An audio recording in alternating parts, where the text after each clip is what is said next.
Welcome back to Potter Read, where every what if opens a door the books left shut. Today's story: Harry inherited a sentient goblin-forged ring at age 5 that answered only to Potter blood. Before we dive in, do smash that subscribe button and ring the bell so a new tale never slips past you. Now settle in and let's begin. Chapter 1: The Ring That Woke. Number 4. Privet Drive kept its secrets the way it kept its lawn, trimmed to the edge, watered on schedule, and never, under any circumstance, permitted to grow into anything strange. The Dursleys were proud of that. They were proud of the matching curtains and the polished car and the way their house looked precisely like every other house on the road, so that a stranger walking past could not have told number 4 from number 6 or number 6 from number 10, and would have gone home believing, quite sincerely, that nothing on Privet Drive was worth a second glance. The stranger would have been wrong. But then, most people were wrong about number 4, because most people never looked at the cupboard under the stairs. Harry did more than look at it, he lived in it. He was 5 years old that summer, and he was small for it, with knees that knocked and wrists you could close a hand around, and a shock of black hair that lay down for no comb ever forged. Under the hair on the right side of his forehead sat a thin scar shaped rather like a bolt of lightning, and when the other children asked about it, he told them a car crash had done it, because that was what Aunt Petunia had taught him to say, and because he had learned very early that the truth, whatever it was, would not be believed and would only earn him a night without supper. He had learned a great many things very early. That was the first thing anyone patient enough to watch him would have noticed, if anyone had ever been patient enough. Harry watched. He watched the way Uncle Vernon's neck went the color of raw ham a full 3 seconds before he began to shout, so that Harry always had those 3 seconds to be somewhere else. He watched the postman and knew which envelopes made Aunt Petunia go stiff at the letterbox. He watched Dudley's gang from the corner of the schoolyard and could tell you, without looking directly, exactly how many of them there were and precisely how bored they had become, which was the only reliable way to know when the running would start. The cupboard taught him to listen, too. Sound came through the plaster and the stair treads in a language he had grown fluent in. The creak that meant Vernon rising, the lighter creak that meant Petunia, the thunder that meant Dudley coming down 2 at a time for breakfast. Night alone, with the streetlight throwing a long orange bar across the underside of the stairs, Harry would lie on his cot with the thin blanket pulled to his chin and listen to the house settle around him, and he would think. He thought about things a 5-year-old is not supposed to have the words for.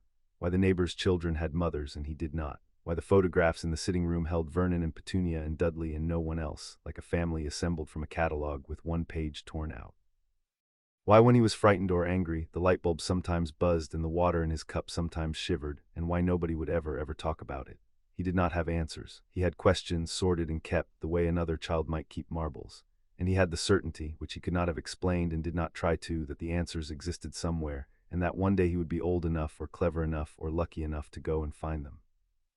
That summer the answers came to find him instead. It began on an ordinary Tuesday, which is how the best and worst things usually begin. Aunt Petunia had sent him into the back garden to weed the flower beds, a job she gave him whenever the sight of him in the house had become intolerable, which was most mornings.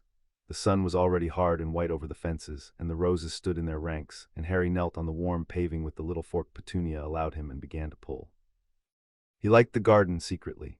He liked the smell of turned earth, dark and cool and green underneath the day's heat, and he liked the beetles that trundled out from beneath the stones, black and armored and utterly unbothered by any Dursley in the world.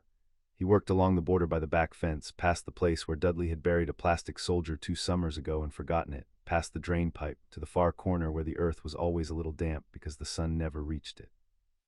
And there in the far corner where he had weeded 100 times and found nothing but woodless and the occasional lost marble, his fork struck stone, not the flat gray slabs of the path, something rounder and deeper and wrong for the place.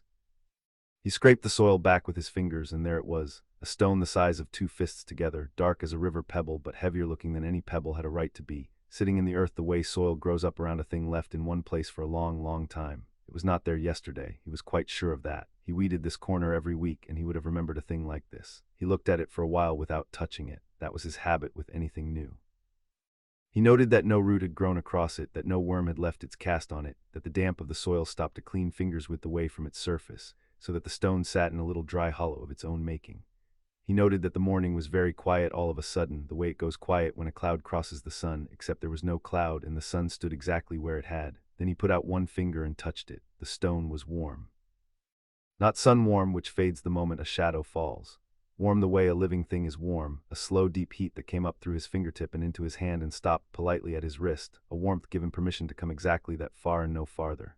And under the warmth, very faint, so faint he might have imagined it, there was a sound, not a sound in his ears. A sound the way you can feel a lorry go past 2 streets over before you hear it, pressure in the chest, a note too low for hearing. Harry took his finger away. The note stopped. He waited, counted 10 in his head as he always did before crossing a road, and touched the stone again. The warmth returned. The note returned with it, and this time he thought, though he could not have sworn to it, that it rose and fell in a shape, the way a voice rises and falls, some patient thing on the other side of the stone trying to say hello. Harry, Aunt Petunia's voice cracked across the garden like a slate breaking. What are you doing loafing about back there? Those weeds won't pull themselves. He took his hand from the stone. He looked at the back door where his aunt's thin shape stood dark against the kitchen light, one hand on her hip, and he arranged his face into the blank, obedient nothing that was the safest expression to wear at number 4. Yes, Aunt Petunia, he called. Sorry, Aunt Petunia. She held the door a moment longer, suspicious of his agreeableness, then withdrew. Harry looked back at the stone. It sat there dark and patient in its dry hollow of earth, and if a stone could be said to wait for anything, this one was waiting for him. He did not dig it up, not then. He had lived 5 years under people who searched his cupboard and read his thoughts off his face and confiscated anything that was his, and the deepest instinct he had, deeper than hunger, was to keep the important things hidden until he understood them. So he pressed the soil back over the stone with the flat of his hand, gently, the way you tuck a blanket, and he set a flat piece of slate on top to mark the spot, and he weeded on, and all the rest of that long hot day he moved through the house at number 4 with a secret burning quietly in the middle of him, warm as the stone, and he told absolutely no one. That night, when the house had gone through its rituals of creak and thunder and settled at last into the deep breathing of the sleeping, Harry lay in the cupboard with his eyes open and the orange streetlight lying across him, and he made his plan. He could not go out the front. The chain went on the door at 10 and Vernon checked it. But the kitchen window over the sink had a catch that did not seat properly, a thing Harry knew because he knew every fault in the house as he knew the faults in every adult who ruled it, and it opened onto the side passage, and the side passage led onto the garden. It would mean crossing the kitchen in the dark. It would mean the back door's bolt, which was stiff and squealed. He lay and worked the problem the way another child might work a jigsaw, turning each difficulty over, finding where it fit, and when he had solved it, he waited another hour to be sure, because being sure was worth an hour, and then he slid the latch of the cupboard, which he had oiled months ago with butter stolen a smear at a time, and he crept out into the hall. The house was an ocean of small dangers in the dark. He knew them all. He knew the third stair and the loose board by the telephone table and the umbrella stand that would go over if you so much as breathed on it. He crossed the kitchen on the outsides of his feet, eased the bolt back a hair at a time so the squeal came out as a long, thin sigh, and stepped into the garden under a sky gone deep and enormous with stars, more stars than the streetlight ever let him see, spilled clear across the black from fence to fence. The grass was cold and wet under his bare feet. He went to the corner to the slate marker and knelt and dug with his fingers, and the stone came up out of the earth into his 2 hands, heavy and dark and warm, warmer now than it had been at noon, keeping his own warmth for him against the cold of the night. Up close in the starlight, he could see it was not a stone at all. It had been made to look like one and made very well, but there was a seam running round its middle, hairline fine, and the more he looked the more he saw that the seam was not a crack but a joint, the way the 2 halves of a walnut shell join, and that all across the dark surface, so faint that only the low light let him find them, ran lines of a kind of writing. They were not letters, he knew. They were angular and deep and deliberate, cut by something that had known exactly what it meant, and they wound about the stone in bands, and where his thumb happened to rest on one of them the warmth gathered, and the low note he had felt at noon came back up through his hands, patient and questioning. Hello, hello. How do you open? Harry whispered. He was not embarrassed to talk to it. He talked to the beetles and the roses and the moon. There was no one else who would answer, and the stone at least felt willing to. The stone did not open, but the writing under his thumb grew warmer, insistent, a single band of it now glowing so faintly that he saw the light through the skin of his own thumb, red as a candle behind a hand. And Harry, who watched everything, understood that he was being shown where. The way a locked thing shows you the keyhole. He pressed. Nothing. He pressed harder, working his thumbnail into the deepest of the cut lines, and felt something in there give, a catch, a tiny mechanism turning over with a click he felt rather than heard, and the band of writing sank a fraction under his thumb, and then held, waiting, needing one thing more. He did not know how he knew what the one thing more was. Perhaps the stone told him in its wordless, pressing way. Perhaps some part of him that had made the light bulbs buzz already knew the shape of old magic and recognized, in the warmth and the writing and the patient waiting, the manners of a very old and very particular lock. He drew his thumb back. The catch had left a line in the pad of it, a hard edge where the metal of the writing had cut close, and when he looked he saw that the edge had broken the skin, and a single bead of blood stood up dark in the starlight, round and perfect as a garnet. He pressed his thumb back down onto the writing, blood and all. The garden changed. It did not change loudly. That was the thing Harry would remember longest when he was much older and had seen magic tear the roofs off the world, that the greatest thing that had ever happened to him arrived in perfect silence. The stone in his hands grew warm, then hot, then a heat past hot that did not burn but poured, and the seam about its middle opened not with a snap but with a slow unfolding, the two halves parting like a flower that has waited all winter for exactly this hour of exactly this night. Light came out of the opening, not lamplight, not firelight. A deep and molten gold, the color of the inside of a furnace, the color of metal remembering the forge that made it, and it lay across Harry's upturned face and his ragged pajamas and the wet grass and the roses, and every drop of dew in the whole dark garden caught it and held it and became, for one held breath of a moment, a bead of light. And in the middle of the light, cradled in the opened halves of the stone as a seed is cradled in a fruit, lay a ring. It was not a pretty ring, if pretty means the thin bright bands the ladies wore in the shops in town. It was broad and heavy and made of a metal Harry had no name for, darker than silver and warmer than gold, so deeply worked that its whole surface moved with pattern, knotwork that ran into knotwork, lines that dived beneath other lines and came up somewhere unexpected, and everywhere threaded through the design so cunningly you saw it only when you stopped hunting for it, the same angular writing that had banded the stone. Set into the broad face of it was no jewel. Instead there was a disk of the dark metal, and on the disk, raised, a single figure, a hand holding a hammer, and beneath the hand an anvil, and beneath the anvil, curled small and fierce, a creature that might have been a lion and might have been something older than lions, with its forepaw resting on a shield. The gold light dimmed as Harry watched, drawing back into the ring the way heat draws back into a coal, until the garden was only starlit again and the ring lay quiet and ordinary, heavy in the ruined halves of its shell. But it was warm still. Everything about it was warm and awake and turned toward him, the way a dog in a strange house turns toward the one person who has spoken kindly. Harry picked it up. The instant it left the stone the low note came back, but changed, no longer a question. It rang up through the bones of his hand and his arm and into his chest and behind his eyes, a single clear tone with no beginning that he could catch, and folded inside the tone, the way meaning is folded inside a word before you have learned the word, was a feeling so large and so old and so entirely without any wish to hurt him that Harry, who had learned in 5 years never to cry where it could be used against him, felt his eyes sting and did not care. The ring welcomed him. There was no other word a 5-year-old would have reached for, and none he needed. Across some gulf he could not measure, something had been asleep or waiting or lost for a very long time, and now it was none of those things because he was here, and it turned toward him the way a banked fire turns toward dry wood laid across it. He turned the ring in his fingers. It was far too big for any finger he had. It would have swallowed his thumb to the knuckle. He knew he ought to be careful, that anything the Dursleys found would be taken, that he should hide it in the stone and bury it again and think. He knew all of that the way you know the rules of a game you have decided not to play. He slid the ring onto the middle finger of his right hand. It should have fallen straight off. It did not. He felt the metal move against his skin, felt it draw itself in snug and exact, until it sat on his too thin finger as though it had been measured for him that morning by a jeweler who loved him. And the tone in his chest gathered itself and steadied and spoke. It did not speak in his ears. It spoke in the place where he did his own thinking, so that for one dizzy moment he could not tell his thought from its thought, and then he could, because his own thoughts had never in his life sounded like this. The voice was deep and unhurried and dry, an old voice, a voice that had said important things to important people in important rooms and had grown, over long centuries, a little amused by all of them. Potter, it said just that. His name, which was also not quite his name, spoken as a fact confirmed, a ledger closed, a long sum come at last to its total. Harry sat back on his heels in the wet grass with the enormous night over him and the ring warm on his hand, and for the length of a heartbeat the whole of his life to that point balanced on the point of that one word. "You can talk," he whispered. "I can do a great many things," said the ring, "that you would not yet believe, and talking is the least of them and the one I have missed the most. Be still a moment, let me look at you. I have waited longer than your country has had a queen, and I would like to be sure of what I have waited for." Harry held still. He was good at holding still. It was, in its way, the first magic he had ever learned. And he felt the ring look at him, though it had no eyes, felt its attention move over him the way the beam of a torch moves over a dark room, and where the attention passed it seemed to weigh things. The thinness of his wrists, the scar on his brow, the cold of his bare feet, the careful blankness he wore even now, even here, even alone in the dark with a talking ring, because 5 years had taught him to wear it even in his sleep. Attention reached that last thing, the blankness, the held-in stillness of a child who has learned to give nothing away, and it stopped there a long moment, and something in the ring's great old warmth changed.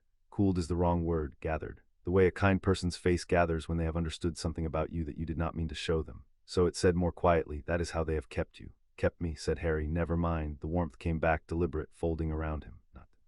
Tonight is not for accounts owed. There will be time enough, and I keep excellent accounts. Tonight you have questions, and I find that I am, against all my long experience, delighted to answer them. Ask Potter, ask me anything. I have been holding my answers so long they have gone quite ripe. And here it was, the thing Harry had wanted since before he had words for wanting, the sorted questions kept like marbles, the certainty that somewhere the answers lived. He had 100. He had 1,000. He opened his mouth, and what came out was the smallest of them and the largest, the one underneath all the rest.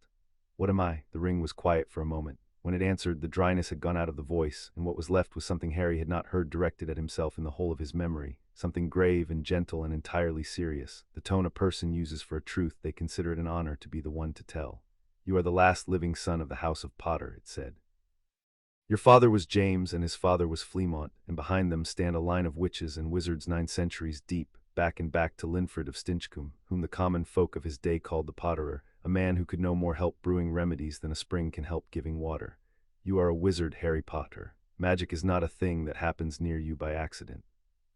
It is a thing that lives in you as it lived in every one of them, and it has been buzzing in the light bulbs and shivering in your cup because it has nowhere else to go, and no one has ever in all your 5 years thought to tell you that it is yours. Harry sat in the wet grass and did not move, and the word went through him and through him. Wizard, he turned it over. He examined it as he examined everything, for the trap in it, the catch, the place where the adults were lying to get something. He could not find one. The ring's voice had no catch in it. It had only the clean weight of a thing that is simply true, and Harry, who had spent 5 years learning to tell true from false by the feel of it, felt this land in him true, and the whole shape of his life turned over quietly in the dark like the stone turning up under his fork. Then why, he said, and his voice was very steady, because he had decided a long time ago that his voice would always be steady, am I here?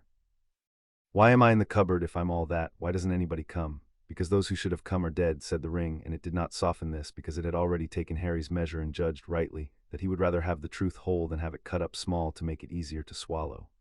Your mother and father were killed when you were a year and 3 months old, murdered by a wizard so frightened of a prophecy that he tried to unmake a child to escape it. He did not succeed. That is the mark on your brow, the place where the worst curse in the world struck you and broke itself and left you living, and made you, to a world you have never seen, the most famous infant who ever drew breath. They call you the boy who lived, Harry Potter, in a country you have never been shown, and while they were toasting your name in the streets, the people who were meant to protect you put you in a cupboard, and no one came to check. The night was very still. Far off a dog barked twice and stopped. The stars stood in their thousands over Privet Drive, over the trimmed lawns and the matching curtains and the one back garden where a 5-year-old sat in his ruined pajamas holding the truth in both hands at last, and Harry found that he was not crying now, though he had nearly cried before at nothing but the warmth of the ring's welcome. The great facts were too large for crying. They wanted something else from him, and after a while he understood what it was. They wanted to be believed and to be kept and to be acted upon. That he could do, that above everything Harry Potter had always been able to do. All right, he said. The ring seemed to consider him, and something moved through its warmth that in a person would have been the lift of an eyebrow, a reappraisal, an old and canny thing revising upward its estimate of the young one before it. All right, it repeated. 900 years I have kept the counsel of the House of Potter, and I have told hard truths to lords and ladies and to at least one man who fancied himself a king, and not one of them, hearing what you have just heard, has answered me all right. It let the word sit. You are 5 years old. I know how old I am, said Harry.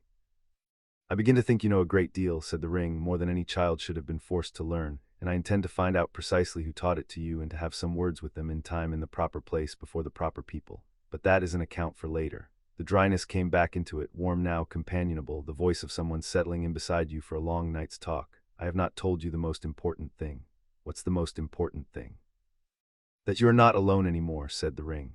I was forged for your family before your family had a name worth the forging, in a place beneath the world where the fires never die, and I was made to do one thing above all the others I can do, and I have not been able to do it for a very long time because there was no one of your blood living free enough to let me.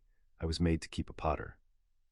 To stand at his shoulder and speak true when everyone else speaks false, to remember what he cannot, to guard what he loves, and to be, when the nights are long and the house is full of enemies, the one voice in all the world that is wholly and only on his side.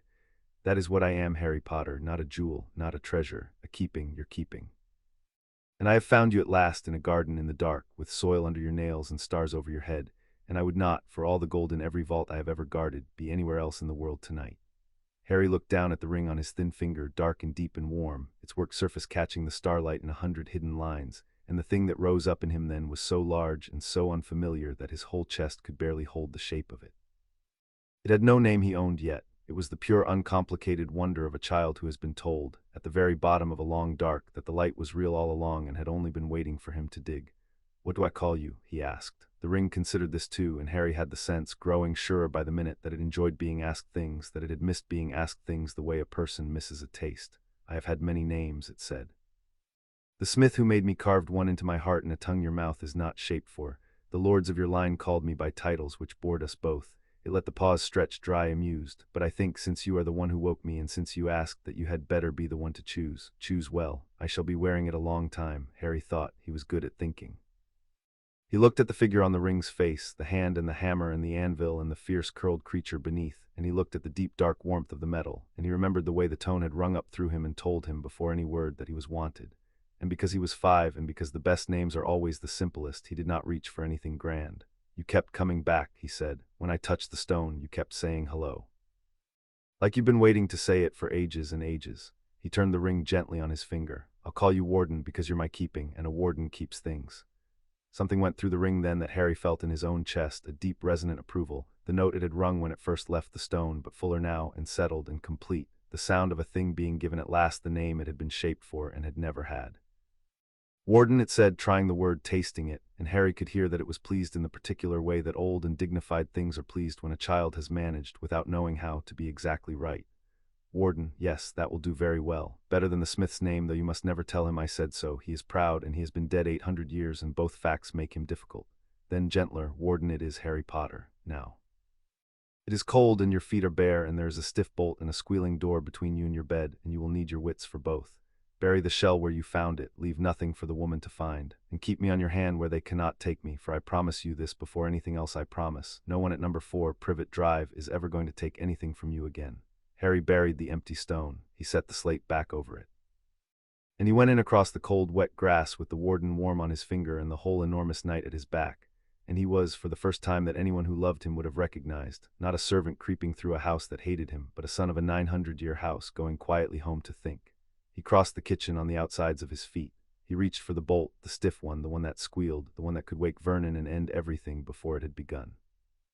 "Wait," said the warden very low. "Let me." And Harry felt the warmth run down off his finger and into the cold iron of the bolt, and the bolt, which had squealed for that house for 20 years and would squeal for it for 20 more, drew back under his hand in perfect, oiled, impossible silence, as smooth as if it had been waiting all its life for someone worth being quiet for. Back in the cupboard, with the latch drawn and the blanket to his chin, Harry lay and looked at the ring in the bar of orange streetlight. He was not tired, though he ought to have been. His mind was going the way it went over a new problem, turning and turning. "They'll see it," he murmured. "Aunt Petunia checks my hands at breakfast. She'll take it." "She will not see it," said the warden, and Harry felt the warmth on his finger dim and cool and go somehow flat, so that when he held his hand up in the streetlight the ring was gone, and there was only the pale band of skin where it sat, and his own thin knuckle, and nothing more.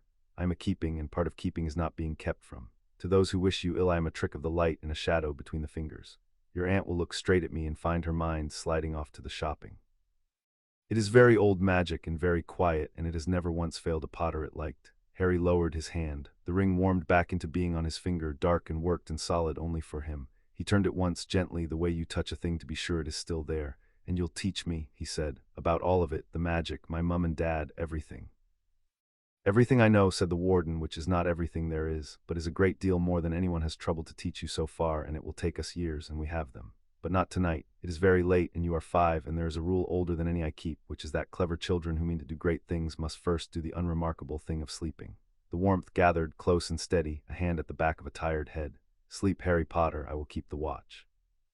"I have kept longer watches over less." And Harry, who had spent 5 years sleeping the thin, listening sleep of a child who must wake at the first creak on the stair, closed his eyes in the cupboard under the stairs and slept for the whole of that short summer night, the deep and dreamless sleep of the guarded.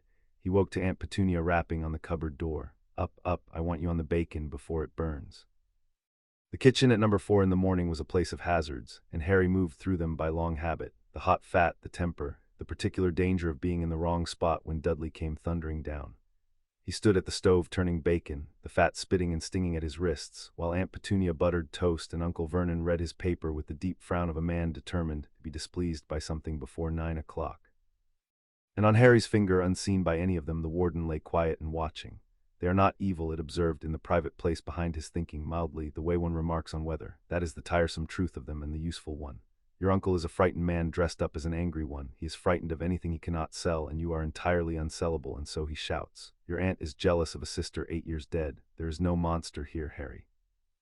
Only the ordinary meanness of ordinary people who have decided that a child is the safest thing in the house to be cruel to.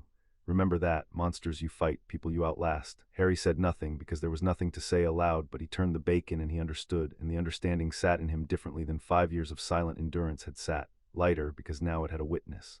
Dudley came down the stairs like a barrel down a hill. He was a large child already, with a fist like a ham and the particular cunning of a bully who has never once been made to answer for anything.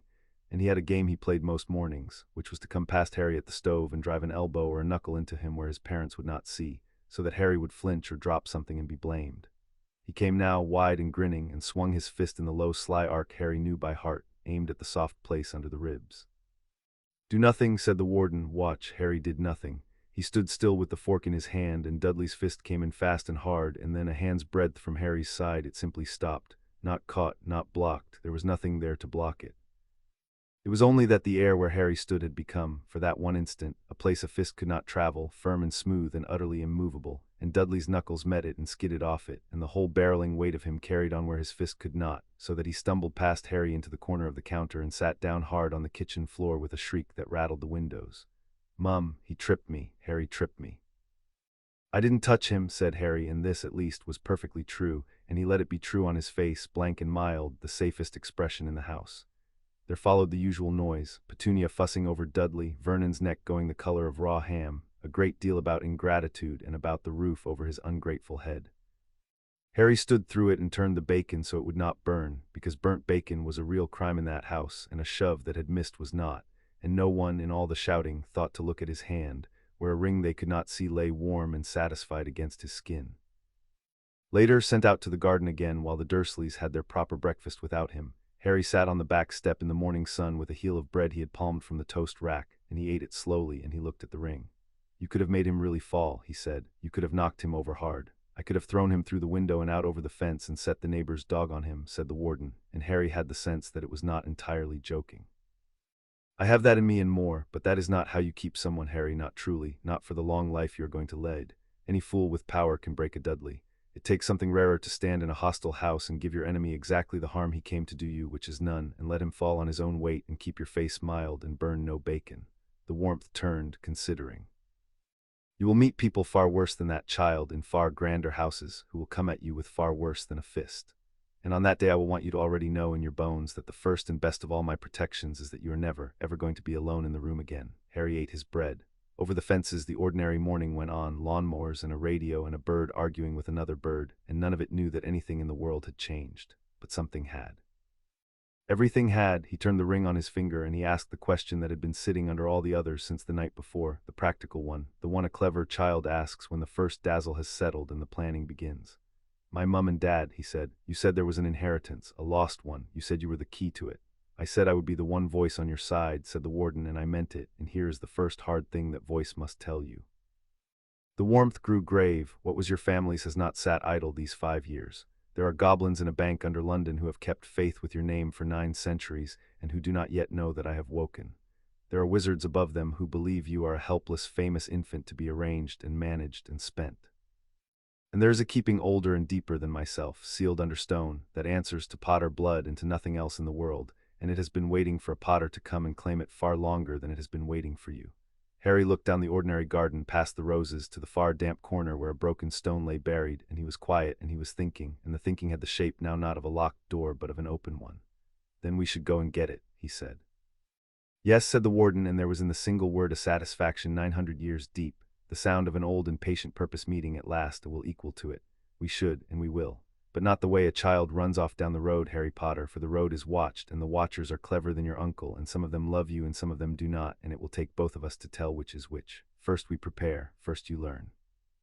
Then we go and we knock on the oldest door in London, and we let them see whose blood is knocking." The sun climbed. Somewhere in the house Dudley was still complaining. And Harry Potter, 5 years old, sat on the back step of the only home he had ever known with the last light of his family warm and awake upon his hand, and began quietly to learn how to leave it. Chapter 1 and Chapter 2, Blood and Craft. The cupboard under the stairs became a school. No one at number 4 knew it. By day it was what it had always been, a cramped triangle of dark with a cot and a bear bulb and a spider Harry had named and not evicted. But by night, when the house had gone through its creak and thunder and settled into sleep, the cupboard filled up with a light no Dursley ever saw, and a voice no Dursley ever heard, and the education of Harry Potter went on in whispers under the stairs of the most ordinary house in England. The warden was a patient teacher and an exacting one. It did not lecture. Harry noticed that within the first week and prized it because everyone else in his life who had ever tried to tell him anything had lectured, had talked at him in the flat aggrieved tone adults used for a child they had already decided would not listen. The warden asked, it set him problems. It let him be wrong and then made him find out why, which Harry discovered was a far more interesting thing to do than being told the answer, and much harder to forget. Magic, it said on the third night, is not a wand and it is not a word, whatever you will one day be taught at school. Those are handles. A wand is a handle you hold the magic by, the way you hold a hot pan by its grip and not its rim. The words are handles for your own mind to point it the right way. But the magic, Harry, the thing itself, is older than either. Put your hand flat on the floor and be still and tell me what you feel. Harry put his hand flat on the cold boards of the cupboard floor and was still. He was good at being still. And after a while, under the ordinariness of the wood and the dust and the cold, he felt it, a faint deep hum, not in the floor but in himself, in the meat of his palm and the blood behind it, a current that had always been there and that he had spent 5 years mistaking for the ordinary noise of being alive. That's me, he whispered. That's the buzzing, the light bulbs. That is you, said the warden. That is the current your family has carried 900 years, and you have been sitting on it like a boy sitting on a river, wondering why your trousers are wet. Now, it is late, and I will not have you exhausted at the stove tomorrow and scalding yourself for my sake. So we will do one thing, one only, and we will do it until it is easy, and then you will sleep. There is a button on the floor by your left foot. I want you to lift it. There was a button. It had come off one of Dudley's cast-off shirts, black and four-holed and utterly unremarkable, and Harry looked at it in the light the ring gave off and did not have the first idea how to lift it without his hands. How? You will not lift it with your hands, said the warden, and you will not lift it by wanting it very hard, which is the mistake every young witch and wizard makes and the reason so many of them light their eyebrows on fire. Wanting is loud. Magic answers quiet. Do not shout at the button, Harry. Introduce yourself to it.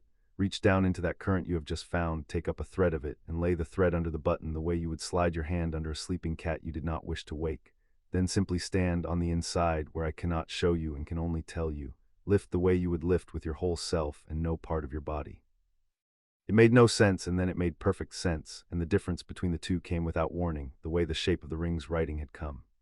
Harry reached down inside himself into the deep hum, and he did not grab it, because grabbing was wanting and wanting was loud. He only laid his attention against it as he laid his palm on the floor, and he found a thread of it, warm and living, and he slid it, gentle, gentle, under the button, and he stood up on the inside of himself. The button rose. It came up off the floor in a wobble, turning slowly, a hand's width into the air, and it hung there in the ring's gold light, and Harry stared at it and forgot to breathe, and it dropped straight back down and rolled under the cot. But it had risen. He had lifted it. Something in the world had moved because a son of the House of Potter had asked it quietly in the right voice to move. He sat in the dark with his heart going and his hand still flat on the cold floor, and he understood, in a way no telling could have given him, that everything the warden had said was true, all of it, the whole enormous shape of what he was. And he wanted to laugh and could not because laughing would wake the house, so he pressed both hands over his mouth and shook silently in the cupboard, 5 years old and lit gold from within, while the ring watched him and said nothing at all because there are moments a good teacher does not interrupt. That was joy. He would not have another naming for it that summer and did not need one. They worked after that every night the house allowed. He learned to lift the button until it was easy, and then a spoon, and then on a reckless night, the cot itself a finger's height off the floor with him lying on it, which the warden permitted exactly once and then forbade, on the grounds that a levitated cot was precisely the kind of thing an ant found unaccountably alarming without knowing why. He learned to warm the cold water in his cup so it did not ache his teeth. He learned, one bad night after Vernon had sent him to bed with nothing, to keep the gnawing in his belly from becoming the whole of his attention, which was not magic exactly, the warden said, but was a discipline that every great practitioner of magic had first to master, because a mind that a hungry stomach can command is a mind that anything can command. And the warden told him things.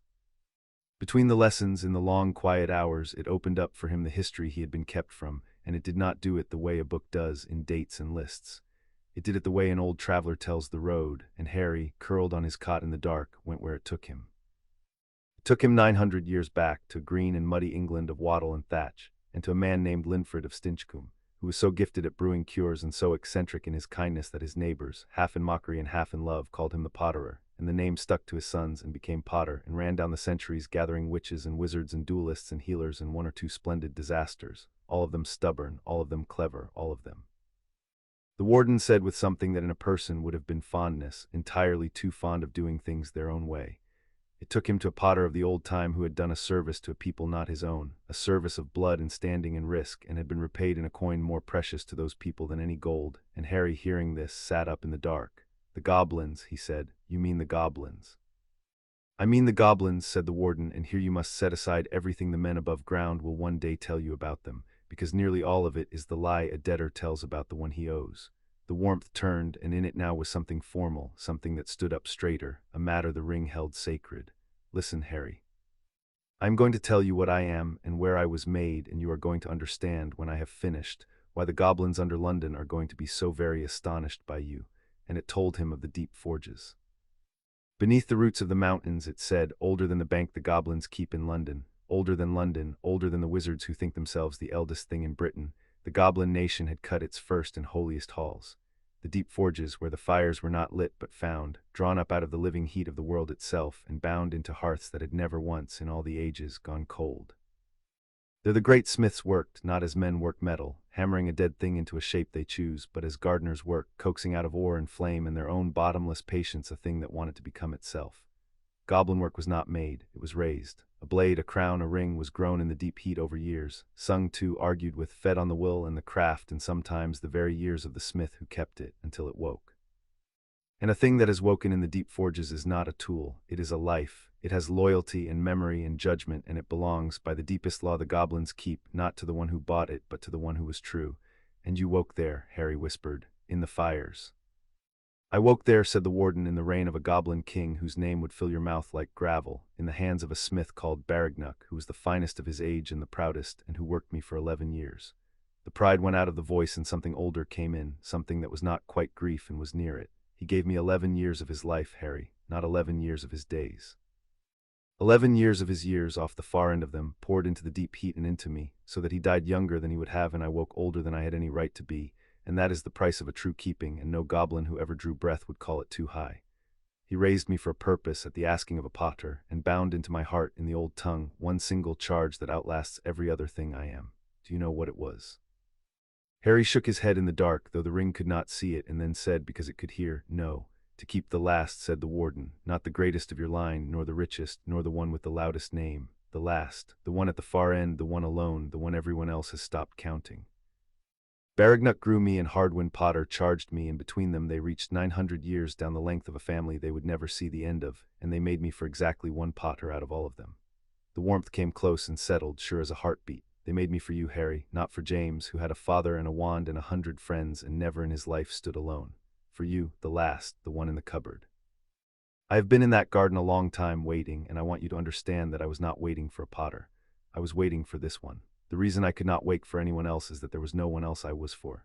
Harry lay very still in the dark and did not trust his voice, and so he said nothing and turned the ring gently on his finger, and the ring understood, the way it understood most things, and let the silence be what he needed it to be. Outside, the streetlight burned its long orange bar across the underside of the stairs, and the house slept and did not know that under its floor a 900-year charge had come, at last, to the one it was written for.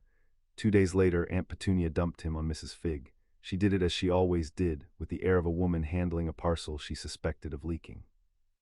There was a wedding or a sale or some other thing Dudley was owed and Harry was not, and Mrs. Figg down the road was the receptacle for Harry on such days, an elderly widow whose house smelled of cabbage and old cats and whose entire hospitality consisted of a plate of stale biscuits and an afternoon of photographs of animals Harry had never met. He knew the routine. He submitted to it. He sat on the sagging sofa with a cat the color of dishwater kneading his knee, and he prepared to be bored for 4 hours. "Careful," said the warden. It came so quietly and so unlike its ordinary voice that Harry did not so much as turn his head. He had learned that lesson without being taught it. When the warden dropped its voice like that, the correct response was to keep doing exactly what you were doing and to listen with everything else. "Careful," it said again. "Look at the room, Harry, the way I taught you to look at your uncle, not at the cats, at the woman. Tell me what is wrong with this house." Harry looked. He was very good at looking, and he had been doing it since before he could walk, and now he did it with a purpose sharper than any he had brought to it before. He looked at Mrs. Fig pouring weak tea with her back to him, at the crowded mantel, at the cats, so many cats, more cats than one old woman could reasonably keep, watchful cats, cats that did not behave the way the cats in books behaved. He looked at the photographs, dozens of them, and at the way not one of them faced the window and every one of them faced the room. He looked at the front door and at the second lock above the first, a heavy new lock on a poor woman's door. And underneath it all, threaded through the cabbage and the cat smell, he caught something he had no name for, a faint dry tang at the back of the throat, there and gone. "She's watching me," he said in his mind, not moving his lips. "The cats watch me. She keeps looking at where I'm sitting even when she's making the tea." He turned the fact over. "But she's not like Aunt Petunia. She's not cross about it. She's careful, like it's a job." "It is a job," said the warden, and there was a new note in it, cold and precise, the tone it kept for a threat it did not yet understand. "That smell you cannot place is the smell of magic gone stale in a house where none is worked, the smell of a witch or wizard who cannot cast. She is a squib, Harry. Magical blood, no magic of her own to speak of, which is a hard road and often a bitter one, and she is not here by accident, and she is not fond of you by accident, and she has a heavy new lock and too many clever cats because someone with a great deal of power has set her here to watch over you and to report on you." The cold turned thoughtful. "Someone has known where you were all along. Someone has been watching you go hungry and sleep in a cupboard for 5 years and has left you there, and considered it on balance the wise arrangement." Harry sat very still on the sagging sofa with the dishwater cat kneading his knee, and he did not let a single thing show on his face because his face had been his only fortress for 5 years and he did not surrender it now. But underneath the blankness something went hard and quiet and certain. "Who?" he asked inside. "I have a guess," said the warden, "and I do not like it, and I am not going to say it aloud in a house full of ears until I am sure, because a name spoken too soon is a weapon handed to the wrong side. Drink your tea, eat a biscuit, be exactly the dull, unremarkable child she has been told to expect. And listen, because this changes our reckoning and you had better understand how." Harry ate a biscuit. It was stale. He made himself look pleased about it, dully, the face of a child grateful for scraps, and Mrs. Fig glanced at him and softened and looked away, and Harry understood that he had just done a kind of magic older than the button, the magic of being underestimated, and that it might turn out to be the most useful of all of them. "Here is the shape of it," said the warden, low and steady, laying the pieces out for him the way it laid out a lesson. "You are watched, that is the first thing. It means we cannot simply walk to London. A child of your fame vanishing from Privet Drive would bring the whole of a certain man's attention down on us within the hour, and I am not ready to meet that attention until you are standing somewhere its owner cannot follow. That is the first wall. What's the second? The second is called the trace. There is a spell laid over every young witch and wizard in Britain, from birth until they come of age, and it does not tell anyone what you feel or think, but it notices when magic is worked in your vicinity, so that the ministry may descend on households where children do foolish things. If you had spent this month waving your hand and lifting spoons in the open, an owl would have come and questions, and it would all have been very tedious and very dangerous." The warmth turned, and there was in it now something Harry recognized, the dry pride of a craftsman showing you a joint you had not noticed. "You have not had that owl, have you wondered why?" Harry had in fact wondered exactly that on the reckless night of the levitated cot and had been too pleased with himself to press it. He said, "You've been hiding it. The trace listens for the loose, wild magic of an untaught child," said the warden. "What you and I work in that cupboard is neither loose nor wild. It goes out through me, and I am goblin made, and goblin work does not answer to a wizard's spell any more than a wizard answers to the parish council. To the trace, our whole month of lessons has been silence. That is the third wall, Harry, and it is the only one of the three that is ours. They cannot hear us. They can watch the house and they can watch the road, but they cannot hear what happens between us, and that ignorance is the single greatest advantage a friendless child has ever held against the people arranged above him. We are going to spend it wisely." Harry finished his stale biscuit and let the dishwater cat climb into his lap, and he thought about walls, 3 of them, and about a man with a great deal of power who had watched him go hungry for 5 years and called it wisdom, and he did not feel the way a child is supposed to feel, small and frightened and overmatched. He felt the opposite of that. He felt the walls become a puzzle, and puzzles he could do. "So we can't walk to London," he said. "And I mustn't do magic where the trace can hear the wild kind, and nobody can hear us plan." He looked down at the ring, hidden from every eye in the room but his. "That's not 3 problems, that's 1 problem 3 times. We just need a way to leave that the watchers don't count as leaving, and a road they aren't watching, and a door in London that opens for me and not for them." There was a silence in the private place behind his thinking, and then the warden made a sound Harry had not heard it make before, a low, warm, rolling thing that took him a moment to recognize as laughter, old and delighted, the laughter of a teacher whose pupil has just walked past the lesson and arrived at the next one uninvited. "That," it said, "is precisely the problem, stated precisely, and it took the sharpest mind of the last century 3 sentences to arrive where you have arrived in 3 sentences at the age of 5.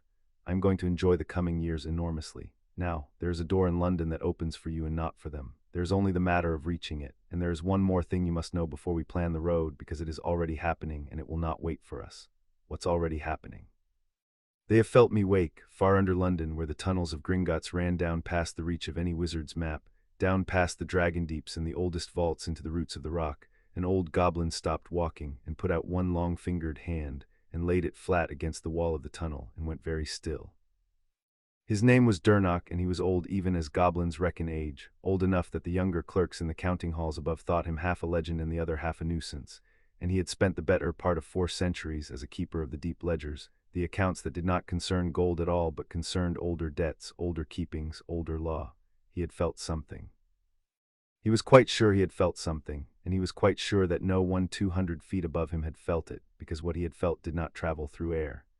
It traveled through the rock, through the deep heat, through the long lines of resonance that ran, if you knew how to listen, from the counting halls all the way down to the sealed and holy dark of the old forge vaults, where certain things slept that the goblin nation did not put in its brochures.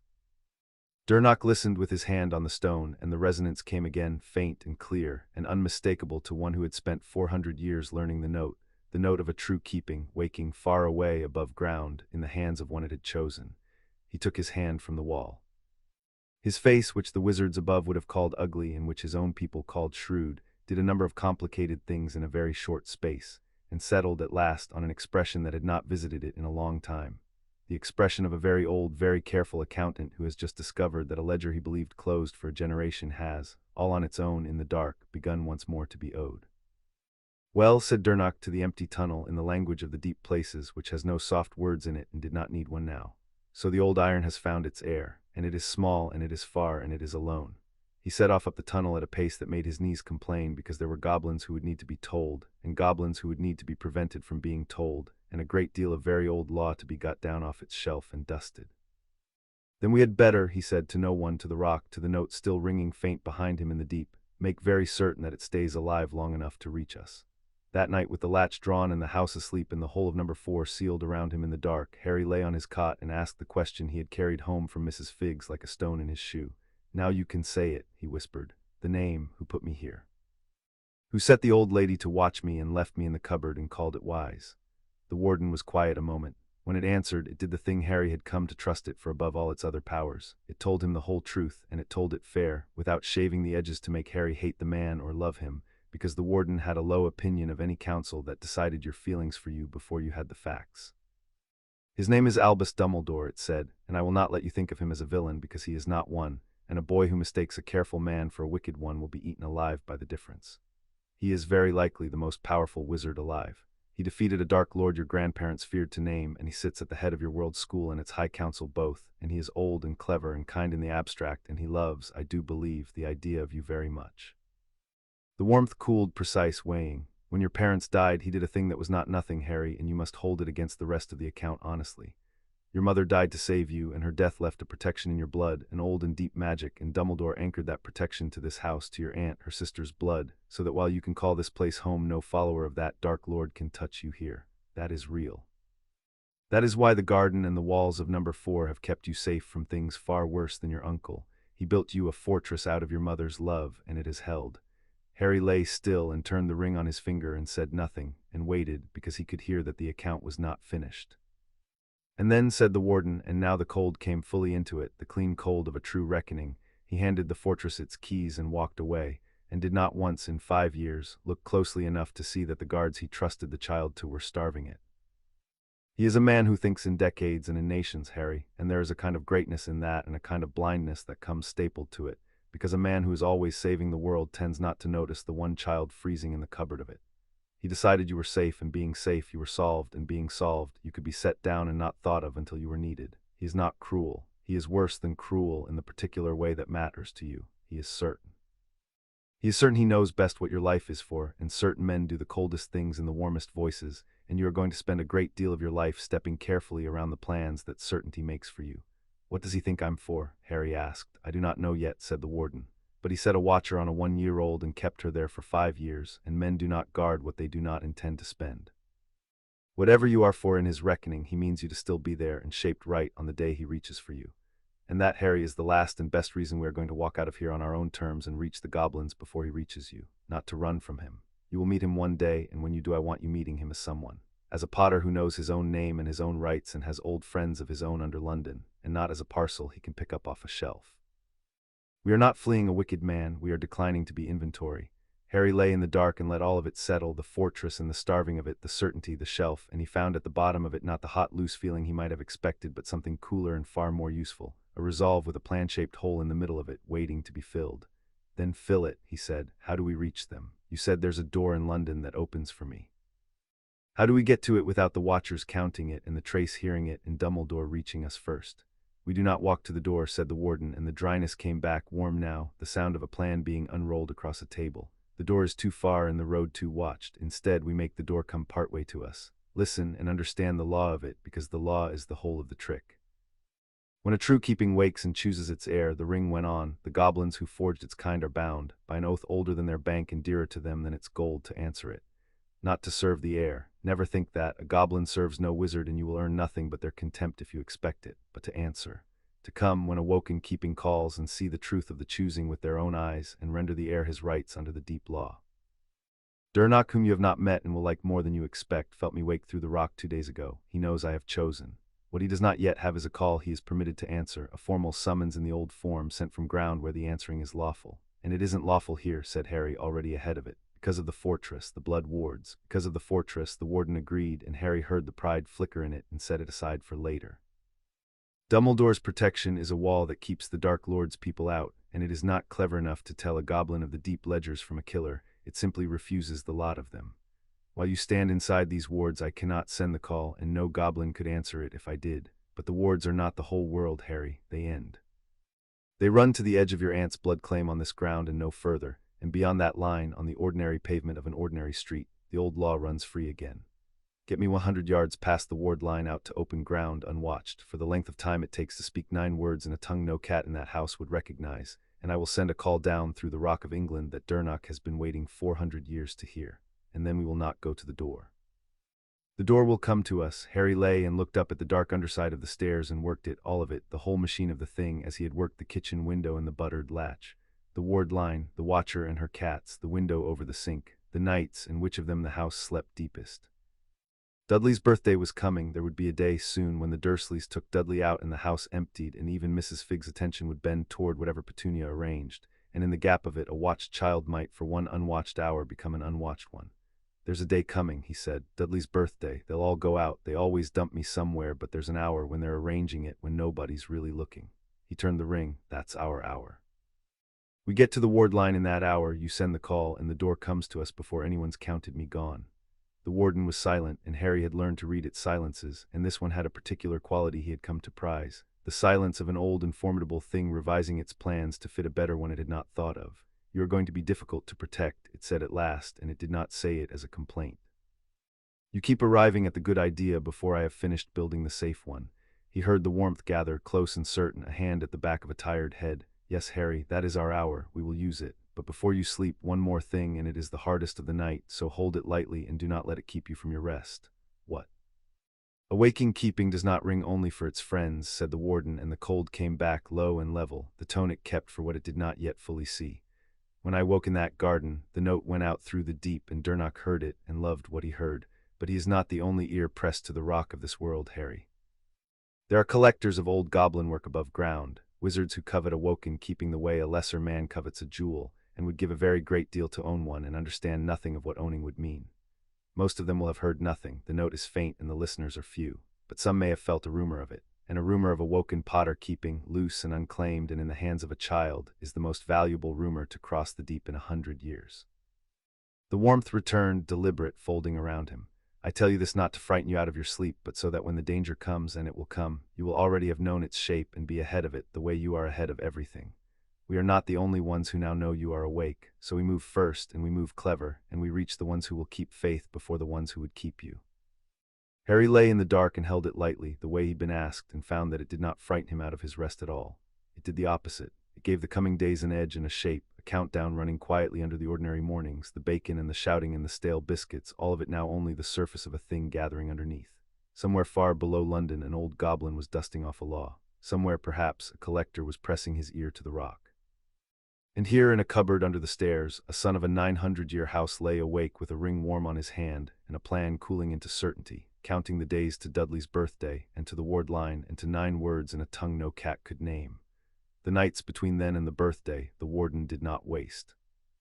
It had set him a road, and it did not intend him to arrive at the end of it unready, and so it spent those short, dark hours teaching him a thing it plainly held to matter more than any spell: how to stand before a goblin and not disgrace the blood that had woken him. Understand this before anything, it said on the first of those nights. You are going to walk, a child, into the oldest house of a proud and injured people, and how you carry yourself in the first 10 seconds will decide the next 10 years. Wizards ruin it every time, and they ruin it the same way, so I am going to teach you not to.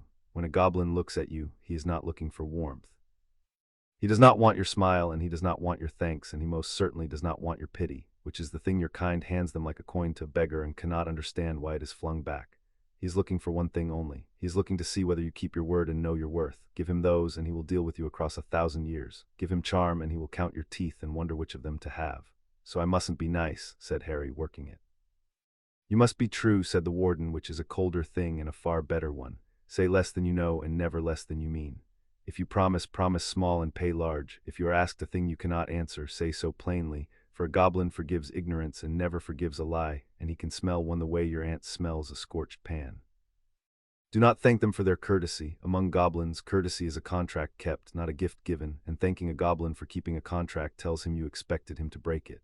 When you are shown the deep law, do not gape at it. When you are shown their gold, do not want it out loud. And when you are asked your name, it went quieter, and something ancient came into it, you will not say Harry.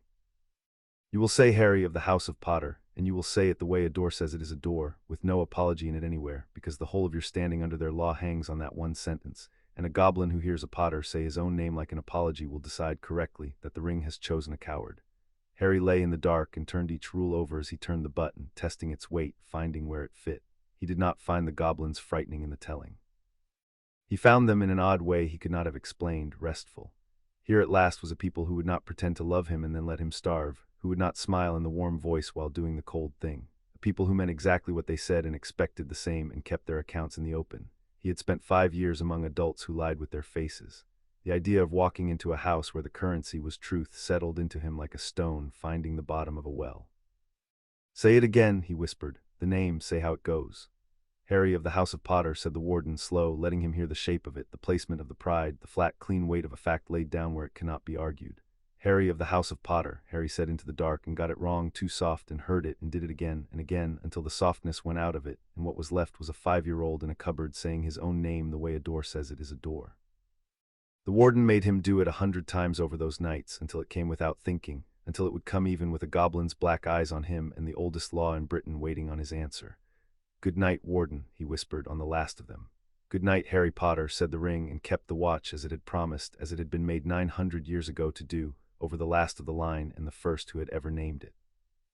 Chapter 2 and Chapter 3. The road to the deep Dudley's birthday broke hot and blue over Privet Drive, and the house at number 4 came apart at the seams with the ordinary chaos of it, and in the middle of the chaos, unnoticed, a plan a month in the building began at last to move. Harry had watched the day take shape for a week, 36 presents counted and complained about. A trip to the zoo promised, then a friend of Dudley's falling ill, then the small, furious council of parents in the kitchen deciding what was to be done with the extra child nobody wanted underfoot at a zoo. He had heard every word of it through the plaster, and he had known before Aunt Petunia knew it that the answer would be Mrs. Fig, and that Mrs. Fig would say she had a broken leg, which she would, because Harry had heard her arrange it on the telephone in a voice with a great deal of hidden apparatus behind it. And so there would be an hour, a gap. A stretch of morning when Vernon was loading the car and Petunia was buttoning Dudley into something that made him look like a barrel in a bow tie, and the whole attention of the house and of the watcher down the road would be bent on the enormous and delicate business of getting Dudley to the zoo. That was the hour. Harry had measured it a dozen times in his head as he measured everything. Ready? He asked inside, standing at the cupboard door with his hand on the buttered latch. Ready, said the warden.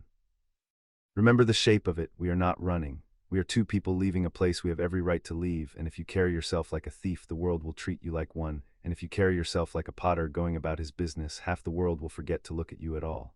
Now, wait for the car. They waited. The house thundered. Somewhere above, Dudley was howling about the color of a balloon. Harry stood in the dark with his hand on the latch and his heart going in the steady way he had taught it, and he listened to Vernon's tread going out to the drive, and the boot of the car, and the second trip, and the front door left on the latch in the hurry, which was the piece of luck he had counted on and half not dared to. When the sound of them had all gone out into the front garden, into the fuss of the car, Harry slid the latch and stepped out into the hall and turned, not toward the front where they were, but toward the kitchen, and the window over the sink with the catch that did not seat. He went up onto the draining board on the outsides of his feet. He worked the catch. Windows swung out onto the side passage, and the morning came in smelling of cut grass and warm tarmac, and Harry went through it head first and came down on his hands in the narrow shade between the houses and crouched there a moment listening. The car doors, Petunia's voice thin and carrying, Vernon's low, no pause in either. No one had felt the house change. He had gone out of number 4 not as a parcel removed, but as a person departing, and not one of them had counted it. "Now walk," said the warden. "Not fast. A child who runs is a child someone chases. A child who walks is a child on an errand, left at the end of the passage, and then the way you go to the shop for your aunt, because that is a road your feet already know, and feet that know their road do not look lost." Harry walked. He came out of the side passage onto the pavement of Privet Drive in the hot blue morning, and he did not look back at the car, and he did not hurry, and he went left toward the corner as though his aunt had sent him for a pint of milk, which was a journey his feet did know, and the knowing steadied them. A neighbor watering a hanging basket glanced at him and away. A cat on a wall watched him the whole length of the road, and Harry marked it and did not look at it, and the warden said nothing, which told him the cat was only a cat. The ward line, it told him, is not painted on the ground. You will not see it, but I will feel it go behind us like a curtain drawn, and when it does I will tell you, and then we find open ground out of the sight of windows, and we do the thing we came to do. Keep walking. You are doing this very well, Harry. Better than men 3 times your age who have had a wand 30 years. They went down to the corner and around it, past the pillar box, past the low wall of the play park with its rusting swings, and at the mouth of the play park, between one ordinary step and the next, Harry felt the world change behind him. It was not a sound, and it was not a sight. It was a pressure lifting off the back of his neck, a warmth he had lived inside so long he had stopped feeling it, going suddenly cool and thin and then gone, and he understood without being told that he had just walked out from under his mother's protection for the first time since he was a year old, out past the last reach of the thing her death had wrapped him in, into the open and unguarded morning. "The line," said the warden, very quiet. "We are past it. How do you feel?" Harry considered the question honestly, the way the warden had taught him to consider everything. He felt lighter and colder and more awake, and under it far down, a thread of something cold that pulled at him and had not been given leave to become anything. "Smaller," he said, "like the roof came off." "That is exactly right," said the warden, and it did not tell him not to feel it, because it never lied to him to make him comfortable. The roof did come off. Your mother's love went as far as that wall and no further, and past it you are only what you are, which is a great deal, but is out in the weather now, so we will not stand in the weather long. There, it turned his attention, gentle, sure, the play park. Behind the equipment there is a dip of ground the houses cannot see into. Go there, sit on the ground like a child at play. And then be still and let me work, because I am about to do a thing I have not done in a very long time, and I would like to do it well. Harry crossed the tired grass of the play park to the dip behind the climbing frame, out of the sight lines of every window on the road, and he sat down on the cool ground in the shade with his back against the frame's cold pole, an ordinary child resting in an ordinary park, and he laid his right hand flat on the earth, palm down, the ring against the soil, and he was still. "Now," said the warden, "be my quiet, Harry. I need all of it." Harry gave it all of it. He emptied himself as he did at the stove when Vernon was shouting, and into the emptiness the warden reached, down through Harry's palm, into the ground, into the deep, and it spoke. It did not speak in any tongue Harry's mouth could have shaped. 9 words came up out of the ring and down into the rock of England, 9 words in the language of the deep forges, hard and bright and old, each one a struck note, and Harry felt them leave him and go down and down and down, past the pipes and the cables and the graves and the bones of the city, past the water and the clay, into the living heat at the bottom of everything, and he felt them ring there, and he felt, very faint, very far, an answer start back up. The 9 words were sent. All had gone down, and somewhere under London an old goblin lifted his head from a ledger he had not really been reading, and bared his teeth in what a wizard would have mistaken for a threat and a goblin would have known for the oldest form of a promise being kept. "Something's coming," Harry whispered. He could feel it in the ground under his hand, a vibration climbing, growing, nearer. "Warden, something's coming up."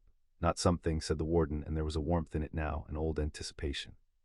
Someone stand up, Harry Potter, and put your back to the frame, and stand the way I taught you to stand, because the deep law is about to look you in the eye for the first time in 900 years, and it has come a very long way up to do it. The ground in the dip of the play park opened. It did not tear, and it did not crumble, and no muggle mowing his lawn 2 gardens over heard a thing.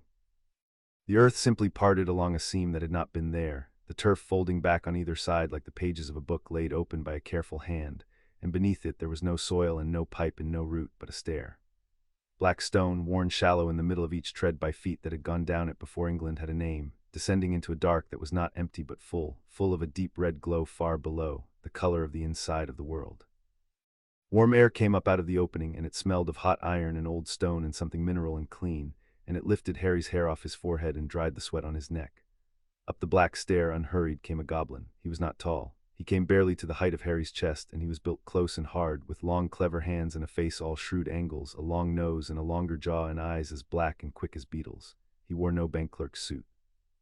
He wore leather worked with metal rings at the shoulders and a short blade at each hip, and a cloak the deep red of the glow below, and he moved up out of the earth with the flat, unbothered competence of a man walking into his own kitchen. At the lip of the opening he stopped, and he looked at Harry. It was not a kind look, and it was not a cruel one. It was an accounting. Harry felt himself be counted, weighed, priced, the thin wrists and the taped glasses and the 2 big hand-me-downs, and he saw the goblin's clever face do a rapid sum and arrive, plainly, at a figure it did not respect. The black eyes flicked to Harry's right hand, to the ring, and there they stopped, and there the sum changed, not to respect, not yet, to something sharper and more interesting, doubt, and the beginning of a very great professional astonishment held ruthlessly in check. "I am Carrock," the goblin said. His English was exact, each consonant filed to an edge. "Road warden of the Third Deep, sent up on the call of awoken keeping. I have come a long way and left a warm forge to do it, and I will tell you plainly, human child, that I do not believe the half of what my elder told me before I climbed, and I have climbed anyway, because a road warden answers the call whether he believes it or not. That is the law. Now." He tilted his head, and the black eyes glittered. "The ring on your hand. Where did you get it, and whose is it? And mind your answer, because I have opened the throat of the earth on the strength of it. And if a human brat has picked up a dead trinket in a gutter and set the deep law running for nothing, there is a price for that, and it is not paid in coin." "Say it," said the warden, very low, only to Harry. "The way we practiced. The whole of your standing hangs on the next thing out of your mouth. Do not thank him for coming. Do not smile. Tell him who you are." Harry stood with his back to the cold pole of the climbing frame, and he looked at the goblin, who did not respect him and had every reason not to. And he did not reach for charm, and he did not reach for the cold thing rising under his ribs, and he said it the way a door says it is a door. "My name is Harry of the House of Potter," he said. "The ring is mine. It was made for my family before my family had a name in your deep forges by a smith called Baragnuk, who gave it 11 years of his life. It woke to my blood in a garden a month ago, because I am the last of the line it was made to keep, and it is not a dead trinket, and I did not pick it up in a gutter. It chose me, and it has been teaching me your law every night since, so that I would know, when a road warden came up out of the earth, not to thank him for coming, and not to lie to him, because a goblin forgives ignorance and never forgives a lie." He let that sit a moment, and then, because the warden had taught him that a true thing said plainly needs no decoration, he finished. "So I have not lied to you, Carrock of the Third Deep. Test the ring however your law allows, it will answer you the same." There was a silence in the play park. Somewhere far off a lawnmower droned. The goblin Carrock stood at the lip of the opened earth with the red glow coming up around him, and he looked at the 5-year-old in the taped glasses, and every clever angle of his face went still, and the astonishment he had been holding in check got, for one unguarded moment, entirely away from him. Then he mastered it, the way a goblin masters everything, and what replaced it was not warmth, it was interest. Enormous, wary, calculating interest, the interest of a professional who has just been shown that the impossible job he was sent up to dismiss is in fact real, and is going to be the most important thing he ever touches. "Baragnuk's name in a child's mouth," Carrock said softly, more to himself than to Harry, "and spoken right, and the ring quiet on the hand instead of eating it." He came up the last of the stair onto the grass, slow now, and he did not bow, because goblins do not bow to wizards, but he inclined his head the exact degree that the deep law required for an heir unproven and not yet dismissed, which from Carrock was a very great deal. "You have been taught well, Potter of the House of Potter. By the iron itself, I make no doubt. Well," it went briskly practical. "The forge below wants the truth of you tested where the testing is lawful, which is not a play park in a human town, so you will come down, and you will come down now, because I do not like this open sky, and I like even less how long we have stood under it. There are ears in the deep that heard your call, and not all of them are." He stopped. Ed came round fast toward the mouth of the play park, and one long hand went to the blade at his hip, and the whole of him changed in an instant from bureaucrat to something older and far more dangerous. Down, Karak said, flat and cold. Both of you now, we are not alone. Harry felt it a half-second behind the goblin, the ground under his feet going wrong, and then he saw the man. He stood at the far mouth of the play park, by the pillar box, where a moment before there had been no one. He was tall and unhurried in a traveling cloak the gray of wet slate, and there was nothing of the barreling bluster of Vernon in him, nothing of the sly meanness of Dudley. There was only a stillness, a patient professional stillness, the stillness of a man who has done a thing many times and expects to do it now. He was not looking at Karak. He was looking at Harry's hand, and his face, ordinary and clean-shaven and entirely forgettable, held the one look that had always meant worse to Harry than any shout, the calm of a person who has already decided what he is going to do to you. "The Potter ring," the man said, and his voice carried across the tired grass without seeming to rise. "Woken, and on a child. My employer will be very pleased. He has been listening for that note a long time." He drew his wand without hurry, the way another man might draw a handkerchief. "Come here, boy, bring the ring. This need not hurt you, and it will hurt you a great deal if the choice becomes mine." "Behind Harry," said the warden, and its voice had gone to a register Harry had never heard from it, cold past the cold of the road, cold as the space between the stars, the voice of a thing forged to keep. "Get behind me, not behind the goblin. Behind me." Karak ward the stair. Harry did not understand how to get behind a ring on his own hand. He did the only thing he could, which was to raise his right hand between himself and the gray man, palm out, the ring facing the stranger, and in the same instant the man's wand came up in a lance of light. The sick green-white of a struck nerve leapt from its tip straight at Harry's chest. It never reached him. A hand's breadth from Harry's raised palm the curse met the air, and the air was not air. It had become, in the space of a heartbeat, a wall of deep red light, curved and seamless, chased all over with the angular writing of the deep forges. A shield grown not cast, and the curse struck it and broke on it and ran off it in green sparks that hissed and died in the grass, and the wall rang like a struck bell, a single vast note that Harry felt in his teeth and his bones and the roots of his hair, the voice of 900 years of goblin craft saying one word, and the word was no. The gray man's stillness cracked, for the length of a heartbeat, into something Harry recognized, because he had seen it on Vernon's face the one time a magic he could not explain had happened in the kitchen. The particular blankness of a person watching the rules of the world be broken in front of them, and refusing, for one more second, to believe it. Then the professional came back down over him like a shudder. "Goblin shielded," he said low to himself, and there was nothing shaken in it, only recalculation. "Of course it is. He would want it whole." He raised the wand again, and this time he did not throw a curse at Harry. He threw one at the ground between them, a squat black thing that hit the grass and bloomed into a rolling wall of dark that came on fast, meaning to swallow the child and the shield and the goblin whole, and behind it Harry saw the gray man moving, quick now, sideways, to come round the dark and take him from the flank while the shield faced the wrong way. "He is clever," said the warden, cold and level, narrating the danger to Harry the way it narrated a lesson, because it had promised him he would never be alone in a room again, and it kept its promises even now. "He does not fight the shield. He goes around it, so we do not let him choose the ground. Karak." "Go," Karak snarled, already moving, and the road warden did a thing Harry would remember all his life. He did not run from the rolling dark, he ran into it, low and fast, both blades out, and where the goblin steel touched the dark screamed and came apart in ribbons, because goblin work answers to goblin work, and a hireling's shadow curse is a poor and borrowed thing beside a blade grown in the third deep. Karak cut a doorway through the dark with 2 strokes and stood in the gap of it and pointed one blade back at Harry and one at the black stair. "Down, Potter, down the stair. The iron will keep your back, I will keep the rest." Harry went. He did not argue and he did not freeze, because a month of nights under the stairs had taught him that when the one voice wholly on his side gave him a clear instruction in a hard moment, the wise thing and the brave thing were the same thing, and both of them were do it now. He ran for the black stair with his right hand still raised, and the red shield turned with him, sliding round his body to cover his back as he ran, and behind him the gray man came round the last of the dark and threw everything he had left. 3 curses, one after another, fast as a card sharp dealing, aimed not at the shield but at the edges of it, at the seam where a lesser ward would show a gap. There was no gap. The shield was not a wall the warden held up in front of Harry. It was a sphere, and it had been a sphere since the first curse, and the gray man's 3 strikes found the curve of it wherever they landed and slid off it into the grass, hissing, and the great bell note rang and rang, no, no, no, until the whole play park seemed to shake with it, and the windows of the houses beyond rattled in their frames, and a dog 3 gardens over began to howl. And then the warden did the thing that ended it. It did not throw a curse back.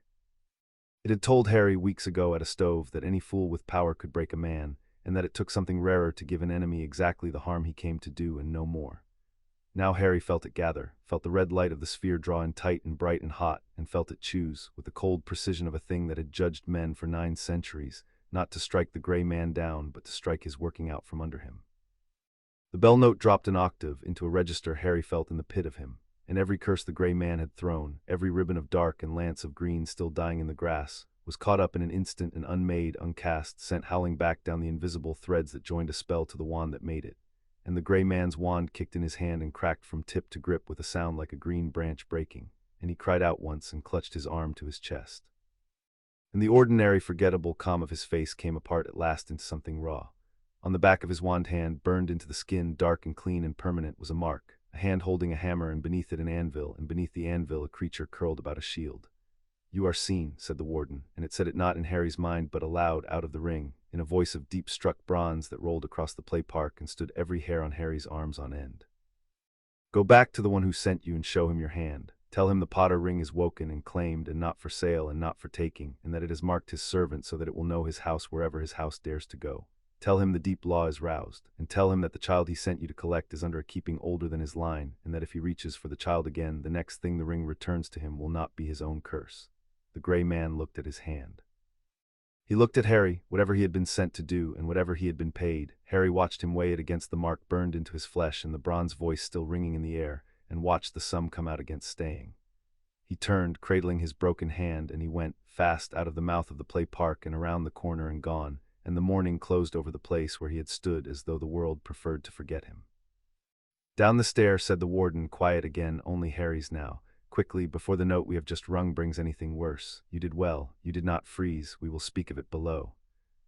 Harry went down the black stair into the earth, and Carrock came after him, sheathing his blades, and above them the turf folded shut over the opening the way a book closes, seamless, silent, leaving a play park in the sun with a patch of scorched grass and a howling dog, and not one other sign that the oldest law in Britain had come up into the daylight and gone down again with the last of the Potters between its hands. The stair went down a long way. It went down past the cool of the topsoil into a deeper cool, and then past the cool into a growing warmth, tread by worn black tread, and the red glow that had been a far light at the top became, as they descended, the whole color of the air, so that Harry walked down into a world lit like the inside of a coal. The walls were cut stone, close at first, then opening, and everywhere the angular writing ran in bands along them, the same writing that banded the ring, and Harry understood without being told that he was reading, in the only alphabet his blood knew, the oldest signage in the world. Carrock said nothing for the first 100 steps. Harry could feel the goblin thinking behind him, feel the accounting going on, the sum being run and run again, and he did not fill the silence, because the warden had taught him that a goblin's silence is a room you do not walk into uninvited. At the 100th step Carrock spoke, and his filed voice had lost its dismissal, though it had gained nothing soft to replace it. "You gave a shadow man his own curse back and marked his hand and sent him running with a message," the goblin said.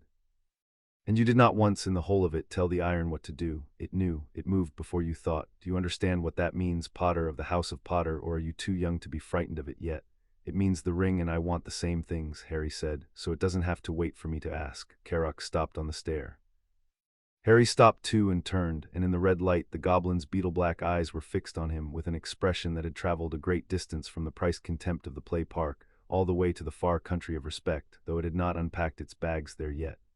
"A keeping and its air of one will," Carrock said slowly, "is a thing the deep has not seen in 9 generations. The last time human child they wrote songs that we still sing, and built a hall that still stands, and the heir's name is carved over the door of it in letters as tall as I am." He started down again, faster now, and there was a new thing in his stride, an urgency that had nothing of dismissal left in it anywhere. "Come, come quickly. My elder must see this with his own eyes before the council can spoil it, and there are those on the council who will want very much to spoil it. Keep close to me, keep the iron on your hand, and when we reach the deep road, whatever you see on it, do not let go of my cloak." The stair ended, and the deep road began, and Harry forgot, for the length of it, that he had ever been afraid of anything. The road opened out of the stairwell into a gallery so vast that its far wall was a rumor, and its roof was a darkness hung with its own red stars. And those stars, Harry understood as his eyes learned the scale of the place, were forge fires, hundreds of them, thousands, burning in tears up the unseen walls, each one a hearth where the deep heat of the world had been drawn up and bound and set to work an age ago, and never once let die. The air was hot and clean and full of a sound too large to be called a sound, the layered breathing of 1,000 fires and the far ring of 1,000 hammers, and it came up through the stone and through Harry's feet, and joined the current in his own blood so that he walked the deep road humming, without meaning to, in the key of the place that had made his ring. That was awe, and he let himself have it, because some things are too big to be met with anything smaller. Karak whistled 2 notes, and out of the red dark came a cart. It was goblin-made, low and black, and worked all over with the running writing, and it ran on no rails Harry could see, but along a vein of pale light let into the floor of the road, and it slowed beside them without a driver and waited, breathing warmth. Karak stepped into it and put out one hard hand, and Harry took it, goblin and human touching for the first time, and the goblin's grip was dry and strong and exact, and it drew him into the cart, and the cart went. It went fast and it went smooth, along the vein of light down the middle of the deep road, and the forged stars streamed past overhead and the far walls swung by, and Harry stood in the cart with Karak's cloak gripped in one fist as he had been told, and the wind of their going pushing his hair flat, and he looked and did not stop looking, because he had spent 5 years in a cupboard the size of a coffin, and here was a hall you could have hidden his whole town in and lost it, and it was warm. And it was old, and it was, in some way he could not have argued but felt down to the floor of himself, his. Not his to own, his to belong to, the place his blood came up out of. The far end of the line the warden had walked him down in the dark. Your kind think we count gold all day, Karak said beside him, watching him watch it. He did not say it warmly. He said it with a hard old pride that wanted, for once, to be understood. This is what we count, the fire that does not die. The work that wakes, gold is only how we keep the score of who has been true. Remember that above, Potter, when they show you their opinion of us. I'll remember, Harry said, and meant it, and the goblin heard that he meant it and looked at him a moment longer and said nothing more, which from Karak was a whole conversation. For a while the cart ran on and no one spoke. Then Karak, watching the fires stream by, began to lay out the ground ahead the way a road warden lays out a road, because it was his work to deliver Harry not only to the door but to an understanding of what waited past it. You will not be believed at once, he said. Understand that now so it does not wound you when it comes. My elder believes you saw his face, but Durnock is one old goblin, and the proving of an heir is not one old goblin's gift to give. There is a council. There is the law and the reading of the ring and the rites, and there are goblins on that council who have wanted the Potter iron back in the nation's keeping for 300 years, and will not love the news that it has bound itself instead to a human child. He said the word human without malice and without softening, a plain fact of the accounting. Chief among them is Skarnock, who keeps the treaty vaults, and who is not a fool and is not a villain, and is therefore more dangerous than either. He will not call you a liar. He will smile his treaty smile and ask you clever questions, and every question will be a door he hopes you will walk through into some small untruth, and if you give him one, he will have the ring declared unclaimed and taken into the nation's keeping under a law 400 years old, and it will be perfectly legal, and you will go home to your cupboard with nothing. Harry turned this over and turned the ring on his finger. Then I won't give him one. You will give him none, said the warden in the private dark behind his thinking, and it had been listening to all of it, and Harry could feel it sharpening, the tactician in it waking as the fires poured past. Skarnock is exactly the sort of adversary I was forged to counsel a Potter through, Harry. He fights with law, and law is only truth arranged in a clever order, and no one arranges truth better than a thing that has kept 9 centuries of accounts. When he asks you a door of a question, you will do the one thing that beats every clever question ever asked. You will answer only what was asked, and you will answer it true, and you will stop. The trap is always in the words you add to be liked. Add none, and there is no trap. Answer what's asked, tell the truth, and stop, Harry said, half to himself, setting the rule beside the others, the button, the name, the goblin courtesy. That's the same as the name, isn't it? Say less than you know, and never less than you mean. Karak's head came round, and the beetle-black eyes fixed on him again with that traveling look that had not quite finished arriving at respect and now covered the last of the distance in one stride. It is the same, the goblin said quietly. It is all the same law, wearing different coats. You learn it faster than my own nephews, and they were born to it. He faced forward again, and something in the set of his hard shoulders had changed, had taken on the particular straightness of a goblin who has privately decided whose side he is on, and does not intend to say so out loud. Keep close to me above. Whatever Skarnock's face does, keep close to me. The deep road ran under London for miles, and the cart ran under the deep road's roof of fire, and at the end of it the way narrowed and rose, and the forged stars fell behind, and the red light cooled toward the ordinary gold of lamps, and Harry knew they were coming up out of the holy places into the halls where the goblins met the world above. The cart slowed. It stopped at a landing of worn stone before a door. The door was iron, and it was old, and it was tall as a house, and across it, wrought in the metal in bands from lintel to floor, ran the writing of the deep, and set into the center of it, at the exact height of Harry's eyes, was a plate of the dark metal he knew, and on the plate, raised, a hand holding a hammer and anvil, a creature curled about a shield, the mark on his ring. The mark burned into the gray man's hand. The mark of the sept that had grown the iron on his finger 900 years ago and had been waiting, ever since, for it to come home. And before the door, alone, leaning on a staff of black wood, stood a goblin so old that his face had gone to a landscape of folds, and his hands were the hands of something carved, and his eyes, when they lifted to Harry, were not shrewd and were not priced and were not wary. They were wet and they were fixed, and they held the one expression Harry had not been prepared for in any of the warden's teaching, because the warden had told him goblins did not give it, and here one was giving it anyway. The naked, astonished tenderness of a very old person who has waited his whole long life for a thing he never truly believed he would live to see, and has, at the very end of the waiting, seen it walk up out of the deep road holding a road warden's cloak. "Baragnuk's iron," said Durnok in the language of the deep, and then in English for the child, his old voice cracking clean across the middle of it, "on the hand of a living potter, in my hall, in my life." He straightened off his staff and he inclined his head, not the measured degree the law required for an heir unproven, but low, all the way low, the bow a goblin gives to almost nothing in the world. "Come in, Harry of the House of Potter, come in out of the deep road. There's a very great deal that is yours on the other side of this door, and a very great deal that is owed, and some of it has been waiting for you longer than I have." The iron door opened inward on the oldest law in Britain, and the light of Gringotts came out to meet the last of the Potters, and Harry Potter, 5 years old, with soil still under his nails from a garden in Surrey and a ring warm and awake upon his hand, stepped over the threshold into everything his family had left him. Chapter 3 and Chapter 4. The goblin's astonishment beyond the iron door was not the marble lobby the wizards of London knew, the one with the tall counters and the warning verse and the crowds coming up from the street to change their coins. That Gringotts was a shop front. What lay past Durnok's door was the house behind the shop, the deep counting halls where the true accounts were kept, and Harry walked into them at a goblin's side and understood that he had been let in through a door that most of the wizarding world would live and die without ever knowing existed. The hall was cut from black stone and lit by hanging lamps of a cold, clear gold, and it went up and up into shadow, and its walls were not walls but shelves, tier upon tier of them climbing out of sight, and on the shelves stood ledgers. Thousands of them, tens of thousands. Bound in hide and iron and in metals Harry had no names for, each one thick as a paving slab, each one, he understood, an account, not of gold alone but of oaths given and kept and broken, of debts 1,000 years old, of who had been true and who had not, running back to the founding of the deep.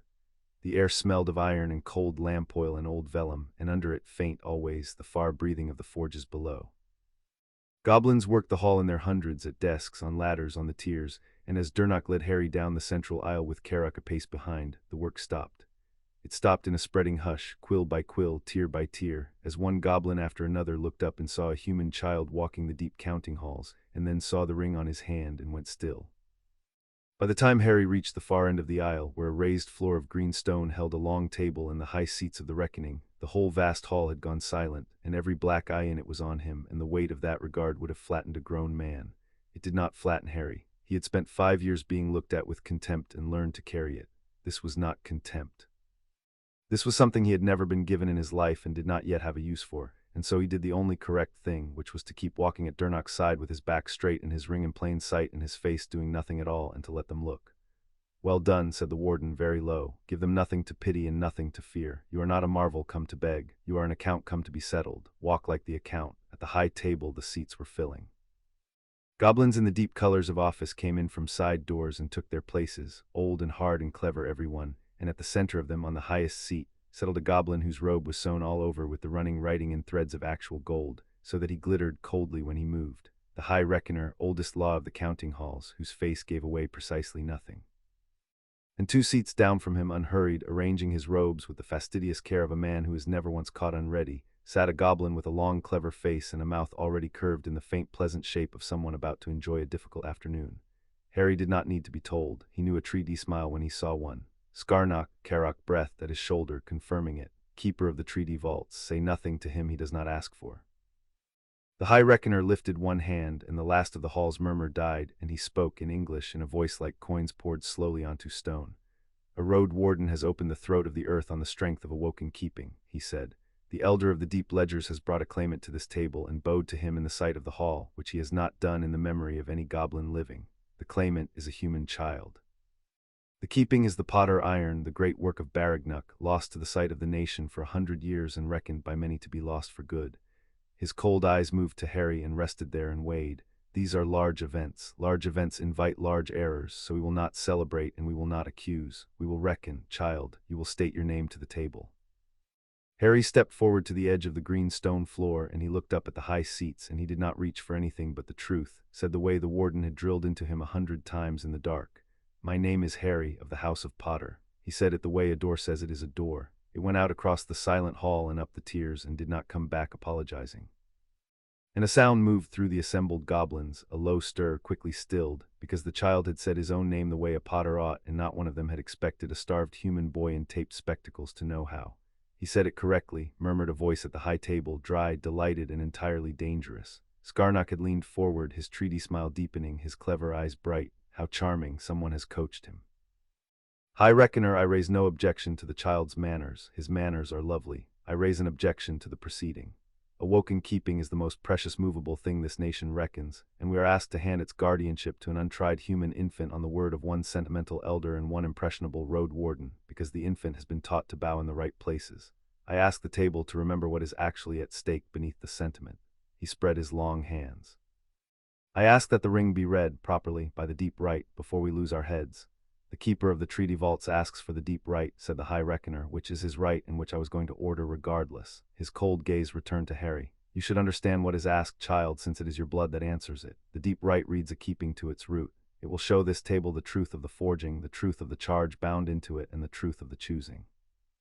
Cannot be deceived by you or by the ring or by anyone living, because it does not ask questions, it looks. If the iron has truly woken to your blood, the right will show it, and no smile of Skarnak's will unsay it. And if it has not, if you have found or stolen or been given a keeping that merely tolerates you, the right will show that also, and you will have opened the throat of the earth under false colors, and there is a price for that. Do you consent to be read? Consent, said the warden. Consent gladly. Skarnak thinks the right is his weapon. It is ours. Truth is always ours, Harry. It is the one ground he cannot move. I consent, Harry said. Read the ring, read me. I've got nothing to hide from a thing that only looks. Something flickered across Skarnak's clever face, so fast that only a child who had spent 5 years reading faces for his survival would have caught it. The flicker of a man who has offered his opponent a trap and watched him step over it without appearing to see it was there. They brought the bowl. It was carried by 4 goblins on a bier of black iron, a basin the width of a cartwheel, cut from a single block of the dark metal Harry knew, and its rim ran with the deepest and oldest writing he had yet seen, so densely worked that the letters seemed to move. They set it on the green stone floor before him, and Durnock came to his side and spoke low so that only Harry and the ring could hear. They will fill it from the deep, the old goblin said, not with water. With the light of the first forge drawn up, you will give it 3 drops of your blood, no more, from the hand that wears the iron, and then you will set that hand into the light, ring and all, and you will hold still whatever you see and whatever it shows the hall of what has been done to you. His carved old face did not change, but his voice dropped further. It reads to the root, Harry. It will show them your line and your right. It may also show them your cupboard. I am sorry for that. There is no reading that shows only the parts a child would choose. Harry looked at the bowl, and at the old goblin who had bowed to him at the door and was now warning him plainly that the right meant to prove him was also going to strip him bare in front of the oldest court in Britain. And he thought about the cupboard and the buttered latch and the stale biscuits and the 5 years of it, all of it about to be poured out into the light for a hall full of strangers to see. Let them see, said the warden, and there was something in it Harry had not heard before, low and level and edged like Carrock's blade. Let every goblin in this hall see exactly what was done to the last of the Potters while the man who calls himself your protector counted the years. You have carried it in the dark long enough and carried it well. Now set it down in the light where it can begin at last to be an account owed to you instead of a shame you hide. Give the bowl your 3 drops. I will hold the rest. They filled the bowl from the deep. A goblin came up a stair at the back of the hall bearing a vessel of stoppered iron, and unstoppered it over the basin, and out of it poured not water and not fire but light, a slow molten gold that fell in a rope and pooled and did not spill, the drawn-up light of the first forge, and where it settled in the bowl it turned and breathed and threw its glow up onto the underside of the high seats in the faces of the reckoning. So that the whole assembly sat lit from below in the color of the beginning of the world. Harry pricked his thumb on the point Durnock showed him, the same point that had woken the ring in a garden a month ago, and he gave the bowl 3 drops of Potter blood. They fell into the light and did not sink. They spread across the surface in threads of dark, and the threads ran together into lines, and the lines became the running writing, his blood spelling itself into the oldest alphabet, and Harry set his right hand down into the light with the ring upon it and held still. The hall filled with pictures. They rose up out of the bowl in the gold light and hung in the air over it, vast and silent and moving, and every goblin in the counting hall saw them, and Harry, his hand in the fire that did not burn, saw them too and knew them for true, because the light did not ask and did not argue and could only show. It showed the forge. It showed a hearth in the third deep 900 years gone, and a goblin bent over it whose face Harry had never seen and knew at once, because the ring knew him. Baragnuk, young and then not young, working across 11 turning years, singing to a thing of dark metal in the heat, arguing with it, feeding it, growing thinner and grayer and older by the season while the ring on the anvil grew brighter and more awake. until the smith set down his hammer for the last time with his hands shaking and his hair gone white and the work finished and himself half spent into it, and the hall of goblins watching the picture made a sound, low and reverent. Because every one of them knew the price of a true keeping, and here was the paying of it shown plain. It showed the charge. It showed a man of the old-time Hardwin Potter standing in the deep with the finished ring in his palm, and it showed the words of the binding go into it in the old tongue 900 years ago, one charge above all the rest, to keep the last. And the picture lingered on the word last and turned it so that the whole hall understood, before the child at the bowl said a word, exactly whom the ring had been made across 9 centuries to find. And then it showed the finding. It showed a garden in Surrey and a stone turned up under a fork, and a night full of stars, and a thin child in ruined pajamas pressing his bleeding thumb to the writing, and the stone unfolding its gold, and the ring waking, and it showed the ring choose, showed the great old note go out and settle on the child and name him. And the hall saw that no hand had forced the choosing and no theft had made it, that the iron had looked at every potter that had ever lived and reached, at the last, across 900 years. For this one freely in the dark of its own woken will. And then, because the light read to the root and would not be told what to show, it showed the cupboard. The hall saw the triangle of dark under the stairs. It saw the cot and the bare bulb and the spider. It saw a smaller child than the one at the bowl, 3 years old, 4, 5, going in through the low door and the latch drawn from outside. It saw the plates carried and the plates not eaten. It saw the shouting, silent in the picture and worse for it, the raw ham face and the thin cold aunt and the barrel of a cousin. And it saw the child grow watchful and still and clever in the dark, learning to read faces to survive them, learning to want the important things in secret because everything he loved was taken. It saw 5 years of it poured out into the gold light over the deep counting halls of Gringotts, and the goblins of the reckoning, who do not weep and do not pity and hold both in contempt, sat in the light of it and were silent, and their silence changed. Harry stood with his hand in the fire, and his whole hidden life hung in the air above the oldest court in Britain, and he did not look away from it, because the warden had told him to set it down in the light, and he had decided to do the thing all the way. His face did nothing. But Durnock, close beside him, saw the child's jaw work once and saw him master it, and the old goblin looked at the pictures and then at the high seats with an expression that had gone past tenderness into something harder and more useful. The light drew back into the bowl. The pictures folded and were gone. The hall came up out of the gold into the cold lamplight, and for a moment no one spoke at all. High Reckoner spoke first, and his voice, which had given away nothing, gave away one thing now, a fractional slowness, the sound of a very old judge choosing his words with more care than usual. The right has read the iron to its root, he said. It has shown this hall of forging paid for in a smith's own years, a charge 9 centuries old, and a choosing made freely by a woken keeping in the sight of the light that cannot be deceived. By the deep law the claim is true. The child is the heir the iron chose. He paused. It has shown us other things also, those we will come to. It has shown us, said Scarnock, and his voice had changed too, though he was far too clever to let it change much, a great deal. The treaty smile was still there, but it sat differently now, a man rearranging a position he had believed unassailable an hour ago. I withdraw nothing, High Reckoner. The claim is proven, I am not a fool, and the light does not lie, but proven is not simple. A woken potter keeping is bound, by treaty older than this hall, into matters this table has spent 100 years keeping quietly asleep, and I will not have it declared and dressed and sent home with a child before we have reckoned what its waking wakes. There is the matter of the sealed vault, there is the matter of the old betrayal, there is the matter of who else, above ground, has felt this iron wake and is at this moment moving toward it. His bright eyes fixed on Harry, and there was no malice in them, only the cold arithmetic of a keeper of dangerous things. The child has proven he is the heir, he has not begun to reckon what he is heir to, and I put it to the table that he does not know. He does not, said the warden in the dark behind Harry's thinking, but I do. And the keeper of the treaty vaults has just made the single mistake of his clever afternoon, which is to invite a full reckoning in open hall of matters he would far rather have managed in the quiet. Now, Harry, now I speak. Give me your leave and hold still, and do not be alarmed by my voice, for the hall has never heard me and it is about to. Speak, Harry said aloud to the ring on his hand in front of the whole assembled reckoning. Tell them everything, that's what we came for. And the warden spoke. It spoke out of the ring in the voice of deep-struck bronze that had rolled across the play park and marked a hireling's hand. But here, in the counting halls it had been forged beneath, the voice came into its full inheritance, and it filled the hall to its unseen roof, and it spoke first not in English but in the old tongue, the language of the deep forges, and at the first words of it every goblin in the counting halls came to its feet. They rose the way a congregation rises. They rose because the thing addressing them was older than their grandfathers and made in their holiest place and speaking the holy speech in an accent none of them had heard outside the oldest songs, and because a woken keeping addressing the reckoning in the deep tongue was, to a goblin, very nearly the voice of the forge itself come up to speak. Harry did not understand the words. He did not need to. He watched the hall of hard old creatures stand for the ring on his hand, and he felt the bronze voice roll through the floor and up through his own bones, and he understood that whatever else happened in the years to come, he had a friend on his hand that could make the oldest court in Britain rise to its feet, and that it had risen to its feet at the last for him. Then the warden turned to English so the child could follow, and said the thing that turned the afternoon. "I am the iron of Baragnuck," it said, "made at the asking of Hardwin Potter, and I have kept the counsel of that house 900 years, and I have wakened to the last of it freely in the sight of the light. Hear me, keepers of the deep. I did not wake only to guard a boy. I woke because the account I was made to keep has come due.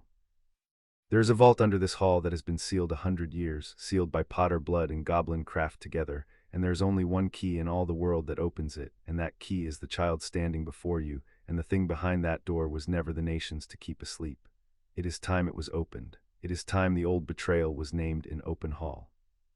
And it is past time, keepers of the deep, that the house of Potter and the sept of Baragnuck finished, at last, the account that a thief left bleeding between them 100 years ago." The hall did not sit down. It stood in the cold lamplight and waited, and the High Reckoner let the silence run, because a matter sealed for 100 years deserved a moment of it, and then he looked down at Harry, and did a thing Harry had not expected. He explained. "You should hear it whole, child," he said, "since the light has shown this hall your cupboard, and it is only just that you be given, in exchange, the truth of your own inheritance. Sit, Durnock will tell it. He is the keeper of the deep ledgers, and this account is written in his hand, and he has waited 100 years to read it aloud in open hall." They brought a low stool of black stone, and Harry sat, because a goblin court had told him to, and because his legs, after the play park and the deep road and the reading of his whole life into the light, were glad of it, though he let none of that show. Durnock came to stand before the high table, and he leaned on his staff, and his old cracked voice went out over the silent tiers, and Harry listened, and the warden, warm on his hand, filled the spaces between the goblin's words with the parts only the iron remembered. 100 years ago and a little more," Durnock began, "the nation bled. The men above had passed their laws against us, taken our wands, our standing, our safe passage on the roads of the surface world, and when we protested it, they answered with fire. There was a rising in the north, and it was crushed, and the crushing did not stop at the risen. It came down into the deep. There were septs above the third delving that are not there now. Keeper Scarnock, as you know, as your own ledgers know, wiped from the rock in a season, and the men above called it order restored and went home to their dinners. The old goblin's eyes were dry and terrible. The nation was one hard winter from breaking, and into that winter alone against the counsel of his own kind came a Potter. Henry of the house of Potter, said the warden, and Harry felt the iron say the name the way you touch a scar. Your father's grandfather, I was on his hand. He was a stubborn man in a line of stubborn men, and he looked at what the men above were doing to the deep, and he found he could not bear it, and so he did the thing that Potters do, which is to stand in the doorway of a burning house and refuse to move. Durnock inclined his head to the ring. He stood surety for us, he said. In the high court of the wizards in the open, with his name and his blood and his whole estate, Henry Potter swore himself guarantor of the goblin nation's faith, which meant that every wizard who wished to strike the deep now had to strike a Potter first, and the Potters were old and rich and connected, and striking one was not order restored, it was murder in the newspapers. He bought us the winter, he bought us the years after it. And the nation, which does not give its love and does not forget a true account, gave him the only thing it holds dearer than gold. The old goblin's voice dropped. It gave him a hold in the deep, a shared keeping. The nation and the house of Potter bound together in one vault beneath this hall, and in that vault the nation placed a thing it does not place lightly and has placed only twice in all its history. The heart of a forge, said the warden. Harry felt the whole hall breathe. You have walked the deep road, the ring said to him, gently in the bronze voice the hall could hear, so that it told the child and reminded the court in one breath. You have seen the fires that do not die. Do you know why they do not die, Harry? Every great forge of the deep is anchored on a heart, a stone drawn from the first fire at the founding of the nation, and the heart holds the fire, and the fire holds the heart, and around them both the oldest goblin craft weaves a keeping of protection so deep and so patient that no curse the men above have ever devised can pass it.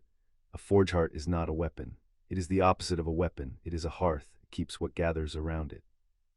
And when Henry Potter had bought the nation its winter, the nation drew up a forge heart, one of only a handful in all the world, and set it in the shared vault, and wove its keeping wide enough to cover 2 houses instead of 1, so that the protection that had guarded the deep for an age now guarded, also the blood of the man who had stood in the doorway. Your blood, Harry, it has been keeping your line 100 years from under this hall, whether your line knew it or not. Harry sat very still on the stool of black stone.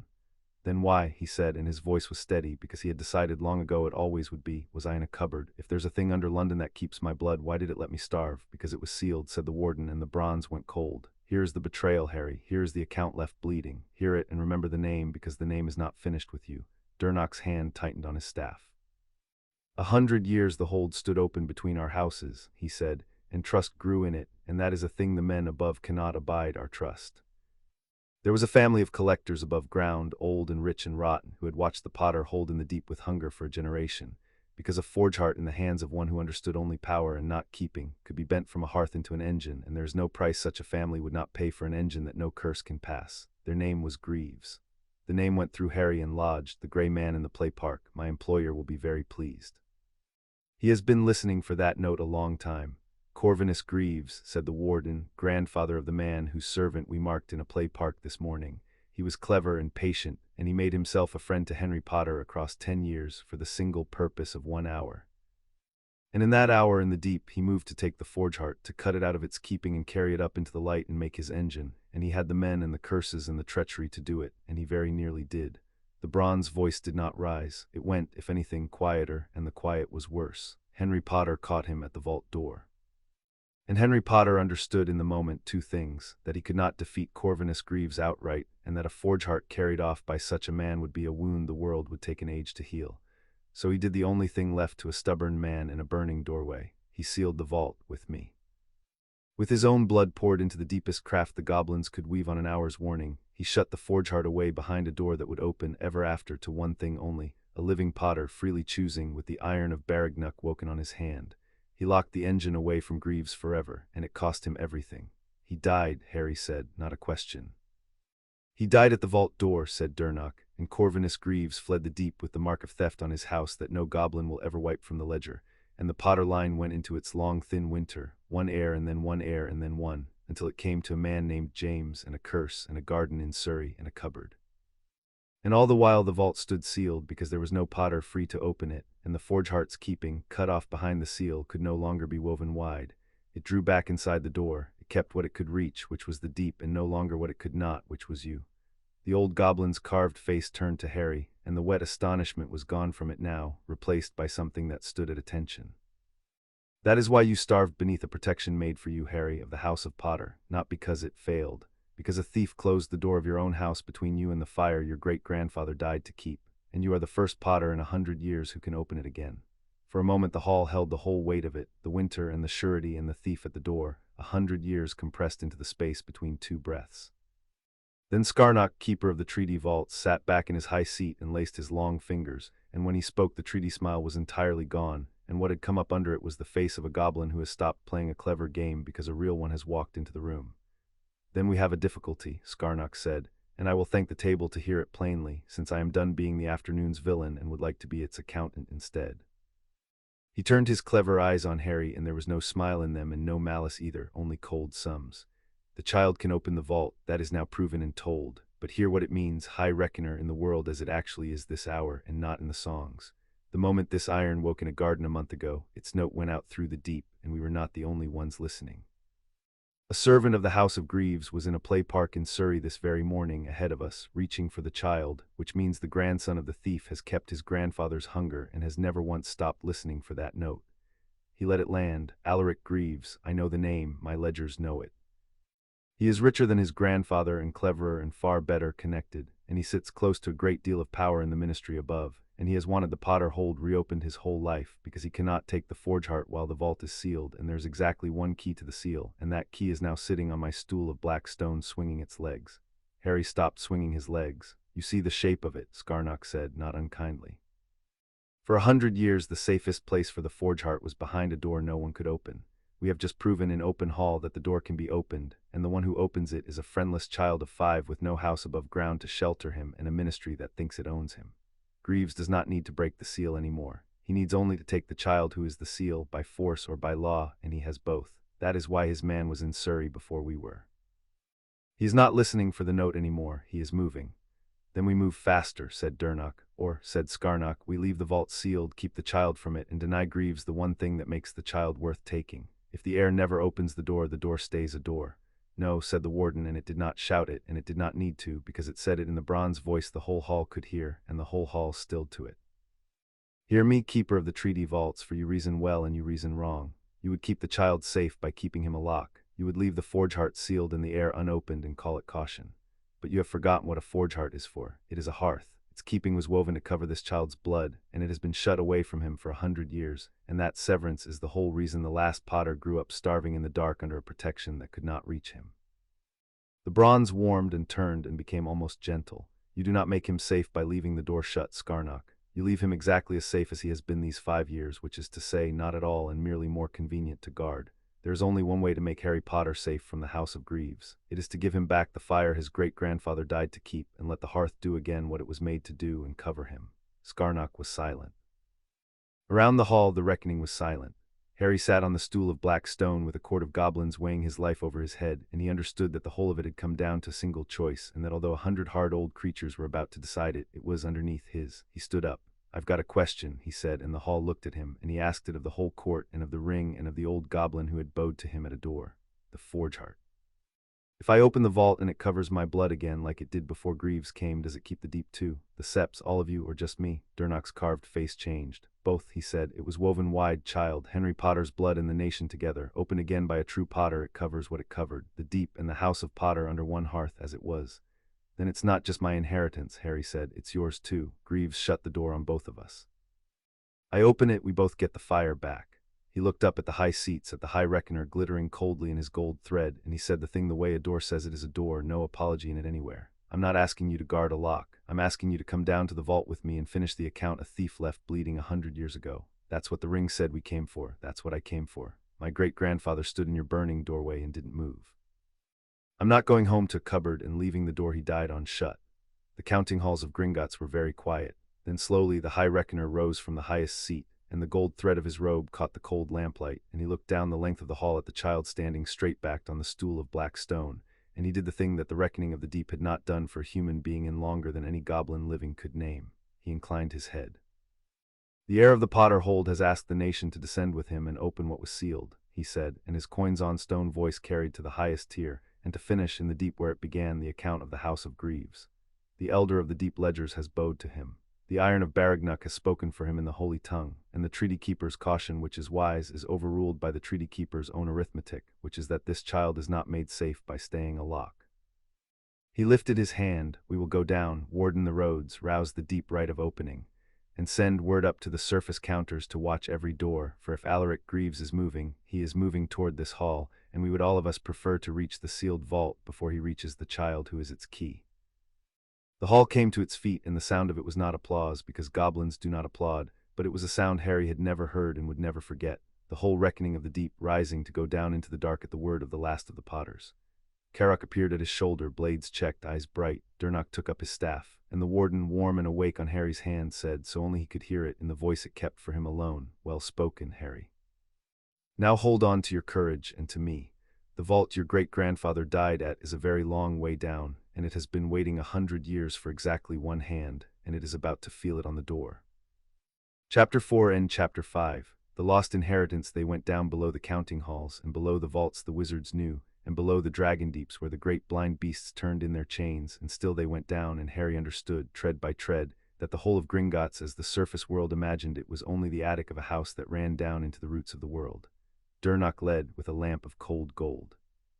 Carrock came behind Harry, blades loose in their sheaths, saying nothing, watching everything. And around them in the deep moved the rite of opening, 12 goblins of the old orders, robed in the running writing, chanting low in the tongue of the forges, a chant that had not been raised in 100 years and that Harry felt in the marrow of him, in the current his family had carried 9 centuries, so that as they descended his own blood seemed to hum the responses his mouth did not know. The way changed as they went. The cut stone of the upper deeps gave over to older work, and the older work to something that was not work at all. Natural chambers of the living rock hung with veils of crystal that threw the lamplight back in colors Harry had no names for, and rivers of the deep heat running molten in channels far below, lighting the undersides of the vast dark like a red dawn seen through water. The air thickened with warmth and with age. Twice on the way down they came to a threshold, and twice the 12 of the right went ahead and quieted a thing that guarded it. Harry never saw the guardian's hole. He saw a stirring in the dark past the lamplight, a shifting of shadow that was too deliberate to be shadow, a pair of deep slow lights opening far up a wall that he had taken for stone, and he felt each time an attention turned toward the descending party, ancient and enormous and utterly without hurry, weighing them. Each time the 12 raised the chant a tone, and the running writing on their robes woke and glowed, and they laid a word of the old tongue against the guardian the way you lay a hand on a dog that knows you, and the deep slow lights considered and closed, and the party passed. "What are they?" Harry asked low after the second. "Wards of the lower deep," said the warden.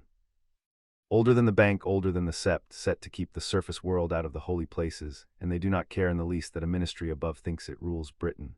They would have let no wizard living pass them. They let you pass because you carry me, and because the right speaks for you, and because your blood rings a note the deep set them to permit an age ago and has never once revoked." The bronze warmed dry. "You are being let down into the bottom of the world, Harry, past guardians that would unmake a grown wizard for the presumption, and they are standing aside for a child of 5. And if you ever needed proof of what you are and what the iron is, you might take it from the fact that the oldest and least sentimental things in Britain have just twice looked you over and decided you had every right to be here." And under everything, growing stronger the deeper they went, ran a note, a single low note in the stone, patient and vast and lonely, the note of a thing that had been shut in the dark 100 years and had never once stopped ringing to be let out. "You hear it," said the warden, quiet only to him. "The vault," Harry said. "It's calling like the stone in the garden." "Like the stone in the garden," the ring agreed. "And you must understand what that means before we reach the door, Harry, because it changes how we open it, and getting it wrong will cost you more than you have to spend." The bronze warmth turned grave. "When your great-grandfather sealed this vault, he did it in an hour against a thief already inside the deep, with the finest and most desperate craft the goblins could weave on no notice at all. Desperate craft is not careful craft. He poured his own blood and his own life into a seal whose only instruction was to open to a living potter and to nothing else ever, and he died giving it that instruction, and the seal has kept it for 100 years with the single-minded hunger of a thing made in a moment of dying." Harry walked and thought and turned it over as he turned everything. "It's hungry," he said, "for potter blood, because that's the only thing that opens it." "Yes," said the warden, "and I want you to hear the whole shape of the danger, because I have never once made you comfortable with a lie, and I will not begin at the door your great-grandfather died at. The seal knows one thing, that a potter's blood opens it. It does not know how much. It was made in an hour by a dying man to answer one need, and it has starved in the dark for a century, and when it feels your blood on the door it will not politely take 3 drops and thank you. It will pull. It will try to take all of you, everything, down to the last of what makes you a potter, because to a starving seal made in a moment of death there is no difference between enough to open and all there is." The old note in the stone rang up around them, lonely and vast. "That is the peril of this place, Harry, not a monster, not a curse. A lock so hungry to do the one thing it was made for that it will empty you into the doing, and never know it has, and open wide and be at peace over your body." Harry stopped on the stair. Below him the deep heat ran red in its channels, and the note of the sealed vault rang in the rock, and Durnock and the 12 had gone on ahead a little, their chant fading, and for a moment there was only Harry and the ring in the enormous warm dark. "Then how do I open it and not die?" he asked. He did not ask it afraid. He asked it as he had asked how to lift the button, the way a clever child asks the shape of a problem he means to solve. "You do not," said the warden. "I do." The warmth gathered close, certain, the hand at the back of the tired head. "This is the whole of why Baragnuck gave 11 years of his life to grow me, Harry, and why Hardwin Potter charged me to keep the last, and why the choosing had to be a woken keeping on the hand and not merely a potter with a knife. Alone, a potter opening this seal spends himself into it and dies as Henry died. But a potter with the iron of Baragnuck woken on his hand does not open the seal with his blood. He opens it with mine. I will stand between you and the hunger. I will give the seal a potter's truth to answer your truth, drawn through me, and I will meter it, drop by drop, and take back what the seal would overreach, and hold the door of you shut while I hold the door of the vault open. It is the hardest keeping I have ever been asked to do, and it is precisely the keeping I was made for, and I have waited 900 years to do it, and I am not going to do it badly now." The bronze went almost gentle, "But you must trust me at the door, Harry. When the seal pulls, and it will pull hard, and it will feel as though the deep itself is trying to drink you, you must not fight it, and you must not flinch back. You must hold still and hold to me and let me be the wall. Can you do that? It is the only thing I will ever ask of you that I cannot do for you." Harry looked down into the red-lit dark toward the calling note, and he thought about the cupboard, and about holding still at the stove while Vernon shouted, and about being the wall for himself for 5 years because no one else would be. And he understood that the warden was asking him to do the one thing he had always done, hold still inside a storm, only this time with someone standing in front of him instead of nobody at all. "I've been holding still my whole life," he said. "I'm good at it. And I've never once done it with someone in front of me before." He turned the ring gently on his finger. "I can do that, warden. Let's go and open my great-grandfather's door." Down in the deep, Durnock's chant had stopped. Harry came around the last shoulder of rock with Karok at his back, and there before them, at the bottom of the world, was the door. It stood in a chamber carved by no tool, a natural cathedral of the deep rock, and it filled the whole of the far wall, floor to vaulted dark.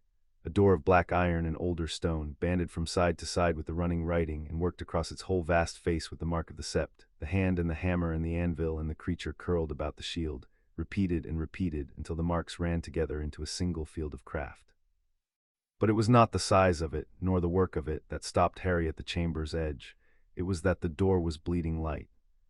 Along every graven line, thin and red and slow, the deep heat wept out of the seal in threads and gathered and ran down the iron in rivulets of dim fire, and pooled and cooled and dimmed at the door's foot, and the whole enormous face of it pulsed faint and slow and terribly patient, in time with the lonely note that rang in the rock, and Harry understood that he was looking at a wound. 100-year wound in the body of the deep, kept open by a dying man's craft, waiting for the one hand that could close it. The 12 of the right had drawn back to the chamber's walls. Durnach stood alone before the door with his lamp, and his carved old face, lit red from the weeping seal, turned to Harry, and for once the shrewdness in it was entirely gone, and what was left was very old and very plain. "I stood in this chamber 100 years ago," Durnach said, "a young goblin of the ledgers, and I watched Henry Potter seal this door, and I watched him die doing it, and I have carried the account of it in my hand every day since, waiting to see whether the line he died for would ever send another who could close what he could only shut." His voice did not shake, but it had gone to the bottom of itself. "I did not think I would live to see it. I am very old, Harry, of the House of Potter. Do not make me watch a Potter die at this door twice in one life. Do exactly what the iron tells you and nothing else and nothing more." "I will," said Harry. He walked out across the chamber floor toward the weeping door, and the note in the rock rose to meet him, and with every step the pull began, faint at first, a drawing at the edge of him at the place where his blood carried its 900-year current, a lonely, hungry tug from the door. "Come, come, Potter, come and open me. I have waited so long, come." It was not a voice. It was worse than a voice. It was a need, vast and mindless and old, and it reached for him the way deep water reaches for a swimmer's ankles, patient, without malice, without mercy, only pulling. "Slow," said the warden, close and level, "to the door and no faster than I say. When you reach it, lay your right hand flat upon the mark at its center, the ring against the iron, and then, Harry, whatever you feel, hold still and hold to me and do not pull back. I have you, say it." "You have me," Harry said out loud to the ring in the red-lit dark at the bottom of the world. He reached the door. He raised his right hand with the iron of Baragnuck warm upon it, and he laid his palm flat against the graven mark at the door's heart, ring to iron, blood of the house to the seal that his blood alone could answer. The seal took hold of him. It was not like the curse in the play park, which had been a blow struck and turned aside. This was a mouth. The hunger that had waited 100 years found Potter blood on the door at last, and it opened wide, and it pulled with the whole starved century of its waiting, and Harry felt it reach past his hand and past his wrist and into the current of him and begin, without cruelty, without knowing, to drink. It did not want 3 drops, it wanted the river. It wanted every last thing that made him a Potter, all of it, down to the final ember, because that was the only measure a dying man's hour-old craft had ever been given, all or nothing, and it did not know there was a difference between opening the door and emptying the child. The pull became a roar. The red light of the seal flared white along every line. And Harry, with his whole 900-year self being drawn out of him through his own hand into the hungry dark of the door, did the only thing he had been asked to do, the hardest thing and the thing he had practiced his whole life without knowing what he practiced for. He held still, and he did not pull back, and he held to the ring. And the warden became the wall. Harry felt it move between him and the hunger, felt the iron on his hand take up the whole terrible weight of the pull and stand in it, felt his own blood stop draining out into the door and pass instead through the ring, metered drop by exact drop, a Potter's truth given to the seal in precisely the measure the door required and not one ember more. The seal pulled for the river, and the warden gave it a thread. The seal roared for all of him, and the warden answered no. The great bell note ringing out under the roar, "No, no, this much and no more. You were made to open to a Potter, and here is a Potter's blood enough to open. And you will not have the child behind it, not while I stand, not while I am the iron of Baragnuck, and this is the keeping I was grown to keep." Harry stood pinned between the two of them, the hunger and the wall, and he felt the seal reach again and again past his hand for the river of him, and each time felt the warden take the reaching and turn it and give back only the measured thread, and it went on, and on longer than he could count, the white light screaming along the graven lines, and the note of 100 years, and the bronze voice standing in the middle of it saying no. Then the door gave a sound like the world's oldest lock turning over, and the hunger, fed at last exactly enough and no more, let him go. The the pull ceased. The white light along the lines cooled back to red, and then the red drew inward, the weeping stopped, the century-old wound closed and sealed clean, and the great door of black iron and older stone shuddered in its frame and swung, slow and enormous and silent, inward into the dark it had kept 100 years, and out of the opening came light. Not the red of the forges, not the cold gold of the counting halls.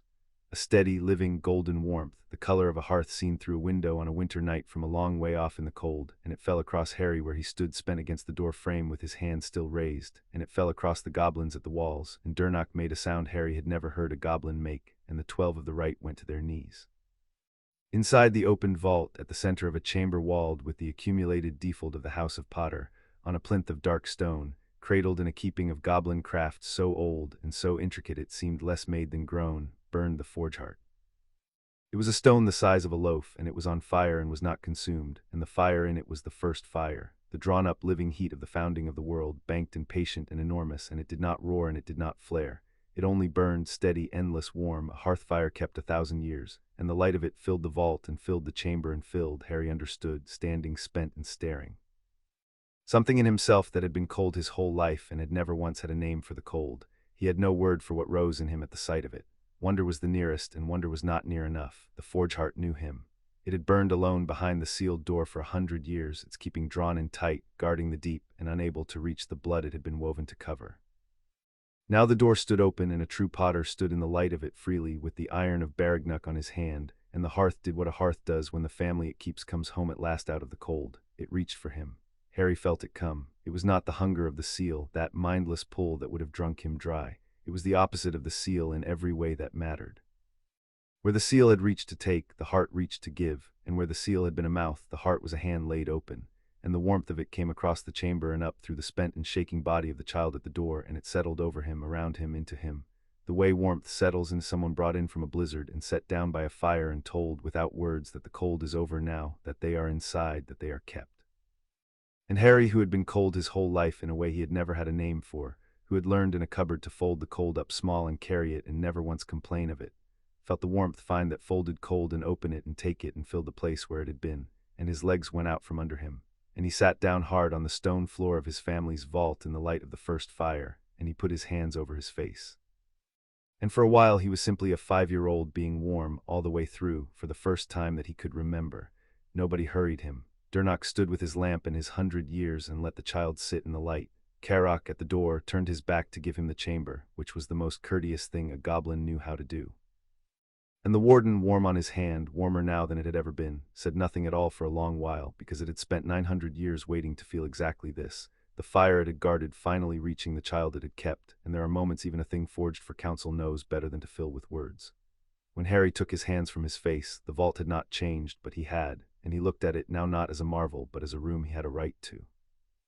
The default of the House of Potter stood around him. The walls of the chamber were shelved and niched, and in them lay the true wealth of 9 centuries, the wealth the surface world never saw, not the coin that Gringotts changed above, but the keeping of a family. There were books bound in dragonhide with the writing of the deep down their spines. There were files of things Linfred the potterer had brewed with his own hands, still bright after 900 years. There were blades and circlets and a suit of goblin-work mail sized for a grown man that threw the firelight back like water. There were letters, there were portraits, still and sleeping in the way of things kept in the dark.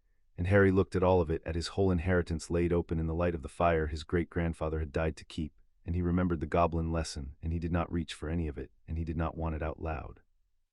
"It's a lot," he said instead quietly to the ring. "But it's not the thing, is it? The gold and the books, they're not the inheritance, not really." "No," said the warden, and there was a deep approval in it, the approval of a teacher whose pupil has walked past the treasure and found the point. "They are the account, the fire is the inheritance. The heart is what your great-grandfather died for, and it is not a jewel and it is not a hoard. It is a hearth, and a hearth is only ever worth what it keeps warm. It kept the deep warm for an age. It kept your line warm for 100 years until a thief shut the door. And now you have opened the door, Harry, freely with me between you and the hunger, and the hearth is relit, and its keeping widens again to cover what it covered before, which is the deep and the septs and the blood of the House of Potter." The bronze warmed, and Durnock, hearing it, bowed his old head. "The account your great-grandfather left bleeding at this door is closing. The House of Potter and the Sept of Baragnuck are under one fire again, as they were, as a thief unmade, as you have made right at the age of 5 with a hand steadier than mine. Do you understand what you have done today, Harry? You did not claim a treasure. You came down to the bottom of the world and you lit the fire back up for 2 houses at once. Harry sat in the light of the first fire, warm all the way through, and let it settle, all of it, the door and the hunger and the wall and the warmth. And then, because he was 5, and because the enormous things had been met and there was room now under them for the plain ones, he asked the plain one. "Warden," he said, "when you were the wall, when the seal was pulling and you stood in it." He turned the ring on his finger gently to be sure it was still there. "Did it hurt you?" There was a silence, and it was not the silence of a thing deciding whether to lie, because the warden never lied to him. It was the silence of a thing deciding how much of a hard truth a child was ready to carry, and settling, as it always did, on the whole of it, told gently. "It cost me," it said, "not as it would have cost you. I am iron grown in the first fire, and I do not bleed, and I do not die as you would have died. But standing in 100 years of hunger and metering it drop by drop is not a thing done for nothing, Harry, and I am older tonight than I was this morning, and I will need the deep and time to be wholly myself again." The warmth came back, close and certain and entirely without complaint. "And I would do it again this instant, and 100 times over, and I want you to hear me say so plainly, because you have spent 5 years learning that everyone who was meant to keep you found the keeping too costly and set you down. I am not everyone. The cost was mine to pay, and I paid it gladly, and I would pay it again tomorrow, and the only thing I ask in return is the thing you have already given me, which is to have been at the door at the bottom of the world, the one hand you held." Harry did not have anything to say to that, and did not try to find anything, because some things are answered best by being received. He sat in his family's vault in the light of the first fire with the iron of Baragnuck warm and spent and unbroken on his hand, and for a little while at the bottom of the world the last of the Potters in the ring that had waited 900 years for him were simply, quietly together and warm and done. Something moved on the wall. Harry turned. Among the still portraits in their niches, sleeping in the way of things kept in the dark, one had woken. The fire of the relit hearth had reached it, and the man in the frame had opened his eyes, and he was looking at Harry with the particular arrested stillness of a portrait that has been asleep a very long time and has woken to a thing it did not expect. He was old in the painting, white-haired, with a long stubborn jaw and dark eyes set deep, and he wore the robes of a wizard of 100 years gone, and across his painted knuckles on the right hand sat a ring the painter had troubled to render exactly, a hand, a hammer, an anvil, a creature curled about a shield. "The door is open," the portrait said. Its voice was cracked with the century and steady underneath, after all this while. "The door is open, and there is a child in the vault wearing my ring, and Baragnuck's iron is quiet on his hand instead of shut behind the stone." The dark painted eyes moved and found Durnock at the chamber's edge, and something crossed the old face that 100 years had not worn away. "Durnock of the ledgers, you are still here. You watched me seal it. You have waited." "I have waited, Henry Potter," said Durnock, and the old goblin's voice was not steady at all. 100 years at this door. "I told you I would keep the account." "You told me," the portrait agreed, "and goblins keep their accounts." The painted eyes came back to Harry and rested on him and took him in, the thin wrists, the taped spectacles, the ring, the whole of him standing spent and warm in the light of the fire. "And who," Henry Potter said gently, "have you brought me, old friend, at the end of the waiting?" "Say it," said the warden, so quiet it was almost nothing. "He died at this door for the line, Harry." "Tell the line who reached the end of it." Harry stepped toward the frame, and he looked up at the great-grandfather who had died at the door he had just opened, and he did not reach for anything but the truth, said the way it was meant to be said. "My name is Harry of the House of Potter," he said. "James was my father, Fleamont was his, you're his father. You sealed this door so a thief couldn't take the fire, and it cost you everything, and the line went thin after you, one and then one and then one, until it got to me." His voice held because he had decided long ago that it always would. "I'm the last one. The ring woke to me in a garden, and I came down and opened your door, and I didn't die doing it because the ring stood in front of me and was the wall." He paused. "I wanted you to know it worked, what you did. It kept us 100 years, and I got here. I'm sorry it took so long." The portrait of Henry Potter looked at the child for a long moment, and the stubborn old painted face worked once and mastered itself, in exactly the way Harry's own did, the family trick of holding steady through the large things, painted 100 years before the child who had inherited it was born. "It took precisely as long as it took," Henry Potter said at last, "and you are here and the door is open, and that is the whole of what I hoped for at the end and did not dare believe I would get. Listen to me, Harry of the House of Potter, for I have not much to say in 100 years of not saying it. We are not a great house because we are rich, and we are not a great house because we are clever, though we are both. We are a great house because when the fire is going out of the world, a Potter stands in the doorway of it and does not move. Your father did, I did, and you, it seems, came down to the bottom of the world at the age of 5 and stood in a doorway a grown man died in and walked back out. The painted eyes were bright. Keep the fire, child, keep the iron. And when the day comes that someone asks you to step out of a doorway and let the cold in, you remember whose blood is in your hand and you do not move." "Won't," said Harry. "No," said Henry Potter, looking at him. "I don't believe you will," and he inclined his head to the last of his line and settled back into his frame, awake now, watching one more Potter come home to the fire. It did not last, such things never do. But while it lasted, it was the truest thing that had happened to Harry Potter in the whole of his life, and he knew it while it was happening, which is a rarer gift than the moment itself. Then Karok at the vault door went rigid. A runner came down the deep, a young goblin at a flat sprint, and reached the chamber gasping and spoke to Karok in the tongue of the forges, fast and low, and Harry watched the road warden's hard face take the news and go colder with each word of it. Durnock crossed to them and heard it, and his old shoulders squared under a weight Harry had not seen him carry all that long day. "Tell me in English," Harry said, getting to his feet. "Whatever it is, tell me the whole of it." "I've stopped being surprised by hard things today." Durnock turned. In the light of the first fire his carved face was grave, and he gave Harry the courtesy Harry had earned, which was the truth whole and unsoftened. "Alaric Greaves is above," he said, "at the surface counters of Gringotts, in the light of day, in front of witnesses, with the law in one hand and force in the other, demanding that the nation deliver up to him the child called Harry Potter." The old goblin's mouth was a hard line. His servant reached him this morning with a marked hand and the news that the iron had woken and was here. He did not waste the day. He has spent it well. He has a writ, Harry, sealed by the ministry above, naming a guardian for the missing Potter child, for you were reported gone from your relative's house before noon, and the whole apparatus of the surface has been hunting you since. And Greaves, who sits close to a great deal of power, has arranged that the guardian the writ names is a creature of his own. By the men's own law this hour he has the right to take you, and he has brought wands to the door to be certain the nation does not argue. "Orders," said Karok, sharp. "Some hired wands behind them more than some." And Durnock said, and here his voice changed, "The surface world is watching. A crowd has gathered. Word has gone out along Diagon Alley that Harry Potter, the boy who lived, lost these 5 years, has surfaced in Gringotts with a goblin ring, and the alley is filling, and the newspapers with it. Whatever happens above in the next hour happens in front of the whole of your world, child, and your world has not laid eyes on you since you were a year old, and it is about to." Harry stood in the light of his family's fire and took it in, all of it, the writ and the wands and the crowd and the newspapers, the whole machine of the surface world grinding toward the door to collect him under law. And the warden spoke in the private dark, cold and clear and entirely unhurried, the tactician awake and at its work. "He's very clever," it said, "and I want you to see how clever, because you will beat a clever man only by seeing him whole. Greaves cannot break the seal. You have already opened it, and he does not know that yet, and it will not help him if he learns it, because the fire now covers your blood and he cannot take by force what the hearth keeps. So he has stopped trying to steal the key and started trying to own it lawfully.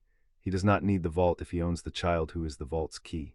A writ of guardianship, a compliant creature to hold it, and Harry Potter belongs to the house of Greaves by the men's own law, ring and blood and all, and every clever thing you did today becomes his property along with you. It is a beautiful piece of work. It is also the bronze warmed a mistake because he has made it in public, and a thing done in front of the whole world can be undone in front of the whole world, and there is no court in Britain, wizard or goblin, that outranks the one truth we are about to walk up into the daylight and tell." "Which truth?" Harry said. "That you are not a lost parcel to be assigned a keeper," said the warden. "That you are the recognized heir of the Potter hold, proven by the deep right in open goblin court not 2 hours ago, bound to awoken keeping, and standing, as of this hour, under the protection of a forge heart relit by your own hand. The law Greaves is holding was written for an orphan nobody claimed. You are claimed, Harry. You are claimed by the oldest house in Britain and the oldest law under it, and the moment we say so in front of his crowd and his newspapers, his beautiful writ is a paper naming a guardian for a child who already has the deep at his back. He built his whole clever move on the belief that no one was standing behind you. It went quiet and hard and certain. He's about to find out in front of the entire world exactly who is." Durnock was watching Harry's face, and the High Reckoner's runner was waiting, and Karok had his hand on his blade, and the fire of 9 centuries burned steady at Harry's back, and Harry Potter, 5 years old, spent and warm and unafraid, made the decision as he had made every decision that day, plainly and out loud and with no apology in it anywhere. "Then we go up," he said, not hiding, not sneaked out a back way, up the front into the daylight in front of all of them. He looked at the forge heart and at the default of his house around him, and at the old goblin who had watched his great-grandfather die at this door and had lived to see the door opened. "Greaves brought the whole world to Gringotts to watch him collect me. Fine, let's give the whole world something else to watch instead." He turned for the vault door, and the iron of Baragnuck burned warm and ready on his hand, and the light of the first fire went up the deep behind him. "Come on, warden. Let's go and be claimed where everyone can see it." Durnock caught the High Reckoner's runner by the shoulder and spoke to him fast in the old tongue, and the runner's eyes went wide, and he turned and sprinted back up the deep ahead of them. "The nation will stand at the counters when you come up," the old goblin said to Harry, keeping pace at his side. "Not to fight the men's orders. We do not spill blood in the light for a wizard's quarrel, and Greaves would like nothing better than to paint the nation the aggressor in his newspapers. We will stand as witness. The reckoning will declare in open hall before the crowd and the writ that the deep right has proven you the heir of the Potter hold. What you do with that declaration is yours. Here is the whole of it then, said the warden, laying the move out clean as it walked him upward through the warm dark. Greaves will read his writ. It is lawful and it is public, and it names a keeper for a lost and unclaimed child. You will not argue the law with him. You are 5, and arguing law with a clever man is how clever men win. You will do the one thing that turns his weapon to paper in his hand. You will let the goblins declare you claimed, proven, and held, and then you will say in your own voice in front of every newspaper in Britain that you do not need the guardian his writ appoints because you already have the deep at your back and the oldest house in the land under your name. His writ answers a question, Harry. Who shall keep this orphan nobody wants? You will stand in the daylight and answer it first, and answer it true, and there will be nothing left for his paper to say.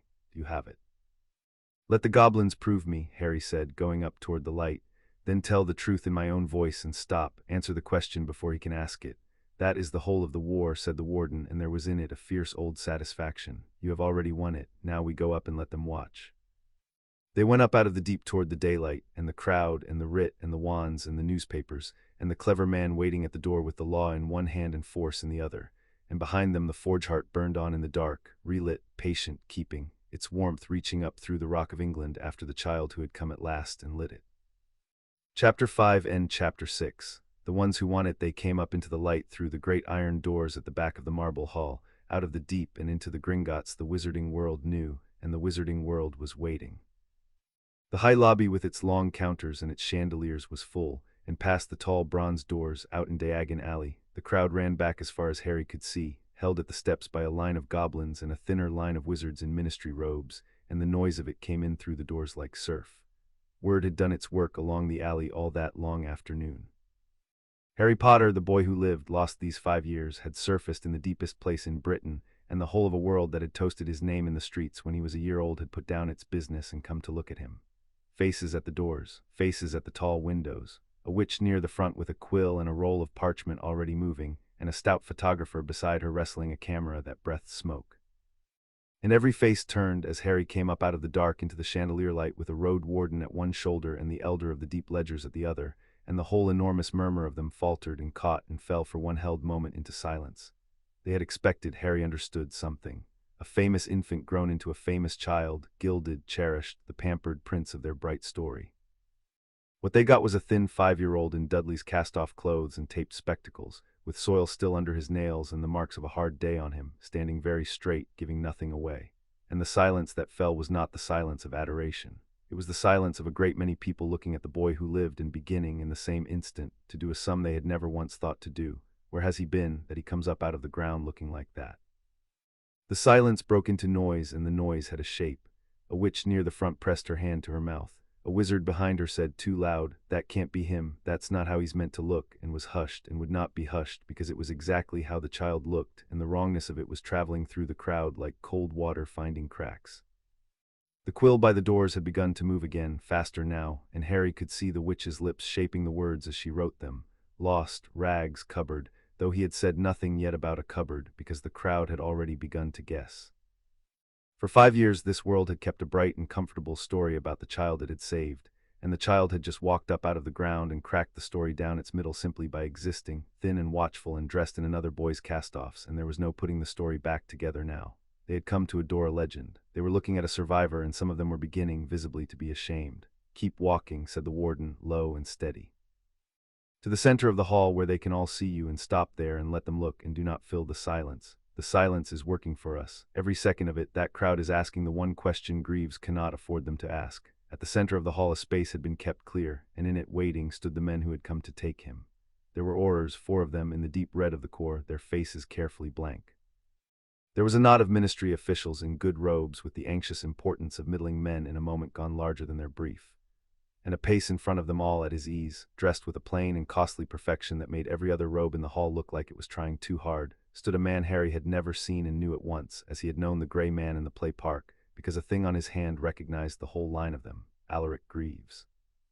He was not what Harry had built in the dark. He was not a sneering villain. He was handsome in an unremarkable, well-kept way, perhaps 50, with iron-gray hair and a pleasant, unhurried face, and the stillness Harry had learned to watch for, the stillness of a man entirely certain of the outcome. He held a scroll loosely in one gloved hand. And when Harry came up into the light, Alaric Greaves looked at him and smiled, and it was a warm smile, a kind smile, the smile of a man greeting a long-lost and much-pitied child, and it was the coldest thing in the whole cold hall. "Harry," he said warmly, and his voice carried without effort to the doors and the windows and the quill already moving. "Harry Potter, Merlin be thanked, look at the state of you." He turned just slightly so the crowd could see his concern, the careful catch he had put into his voice. 5 years we have all wondered, and here he comes up out of a bank vault in rags. Someone has a very great deal to answer for. He let that land on the crowd, on the murmur it raised, and Harry watched him spend the pity of 500 strangers as easily as another man spends a coin. "I am glad I came. I am glad I was here to see him safe." "He is good," said the warden, cold and clear and admiring in the way a swordsman admires a blade that means to kill him. "Watch how he does it. He does not fight the crowd's sympathy for you, he drinks it. He makes your rags his evidence and your suffering his platform, and in a moment he will produce that scroll and offer himself as the answer to a wound he has just finished opening, and every soul in this hall will want to hand you to him. Do not speak yet, Harry. Let him overreach." "He is about to. My name is Alaric Greaves," the man said to the hall, to the quill, to the world, "and I hold here a writ of guardianship." He raised the scroll, and it unrolled itself with an obedient flourish. "Sealed this afternoon by the Department for the Regulation of Magical Households. It grants the care of the orphan minor Harry James Potter, reported missing from his lawful residence and found to have been grievously neglected, into the keeping of a fit and proper wizard of standing." The pleasant face creased with sorrow, and he inclined his head, modest, inevitable. "I did not seek this burden, but I have the means to give the child what he has so plainly been denied, and when the department could find no other of suitable standing willing to act on an hour's notice, I could not in conscience refuse, Harry." He extended one gloved hand, and his smile was gentle and his eyes were stone. "Come, it's over now. Come with me and let the grown-ups sort out the rest." The hall held its breath, the oars shifted. Somewhere a woman near the door said aloud, "Oh, the poor lamb," and the murmur swelled toward the gloved and waiting hand.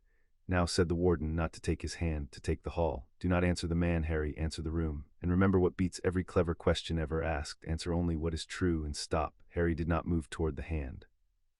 He stood in the center of the marble hall in his cast-off clothes, with the whole world watching, and he did the thing the warden had drilled into him in a cupboard in the dark, the thing that had beaten Scarnock and would beat this, and he lifted his chin and he spoke, and his voice, which he had decided long ago would always be steady, went out clear across the silence and did not come back apologizing. "Before anybody takes me anywhere," Harry said, "I think the goblins have something to say. They spent all afternoon proving it. You should probably let them say it first." A flicker crossed Alaric Greaves' pleasant face, there and gone, the flicker of a man whose script has taken an unwritten line. He had come prepared to be resisted by a frightened child, or by the goblins, or by the ministry's timidity. He had not prepared to be told by the child in a reasonable voice to wait his turn. Durnock stepped forward. The old goblin came out into the cleared center of the hall, leaning on his black staff, and he was not tall and he was not young, and he did not raise his voice, and the whole marble lobby bent toward him to listen, because there is an authority that has nothing to do with size, and Durnock had spent 400 years growing it. "I am Durnock," he said, "keeper of the deep ledgers of the goblin nation, and I speak the reckoning of the deep in open hall, which is a thing my people do not do for the pleasure of wizards, and are doing now because the law requires it and the truth deserves it. Hear it and set it in your newspapers exactly, for the nation will be reading them."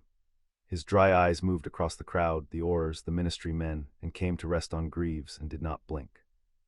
This afternoon in the counting halls beneath this floor, before the full reckoning of the deep, the child called Harry Potter submitted to the deep right, the reading that cannot be deceived. The right proved three things, and the nation sets its seal to all three: that the ring upon his hand is the woken keeping of Baragnuck, greatest of our smiths, lost to us 100 years and returned; that it chose him freely of its own woken will as the last living heir of the house of Potter; and that he is, by the deepest law we keep, the recognized holder of the Potter hold beneath this bank, with every right and every protection that title has carried for 900 years. The murmur of the crowd had changed its character entirely. The quill by the doors was racing. "I have not finished," said Durnock, and the hall stilled again. "The writ this wizard holds names its ward an orphan of no house, unclaimed, whom the state must place because no one else will have him." "Read it again, keeper of writs." His staff lifted a fraction toward the ministry knot. "There is no unclaimed orphan in this hall. There is the proven heir of the oldest house in Britain, claimed this day by the goblin nation and bound to keeping older than your ministry, and a writ that disposes of a child no one wants cannot dispose of a child the deep has already claimed, any more than a writ selling an empty field can sell a field with a house upon it. The child is not unclaimed, the child is spoken for." The writ is void on its own words. There was a silence, and into it one of the ministry officials, a nervous man with a damp forehead, cleared his throat and said unhappily, the point of goblin recognition is, that is, the writ was drawn on the understanding that the minor was without lawful claimant, and if that understanding is in doubt. He stopped, he looked at his scroll, he looked at Greaves. This may require review, he finished wretchedly, and the crowd heard a man of the ministry back away from Alaric Greaves in open hall and understood it, and the sum they had been quietly adding turned another column. Greaves did not so much as blink. He had been ready for this too.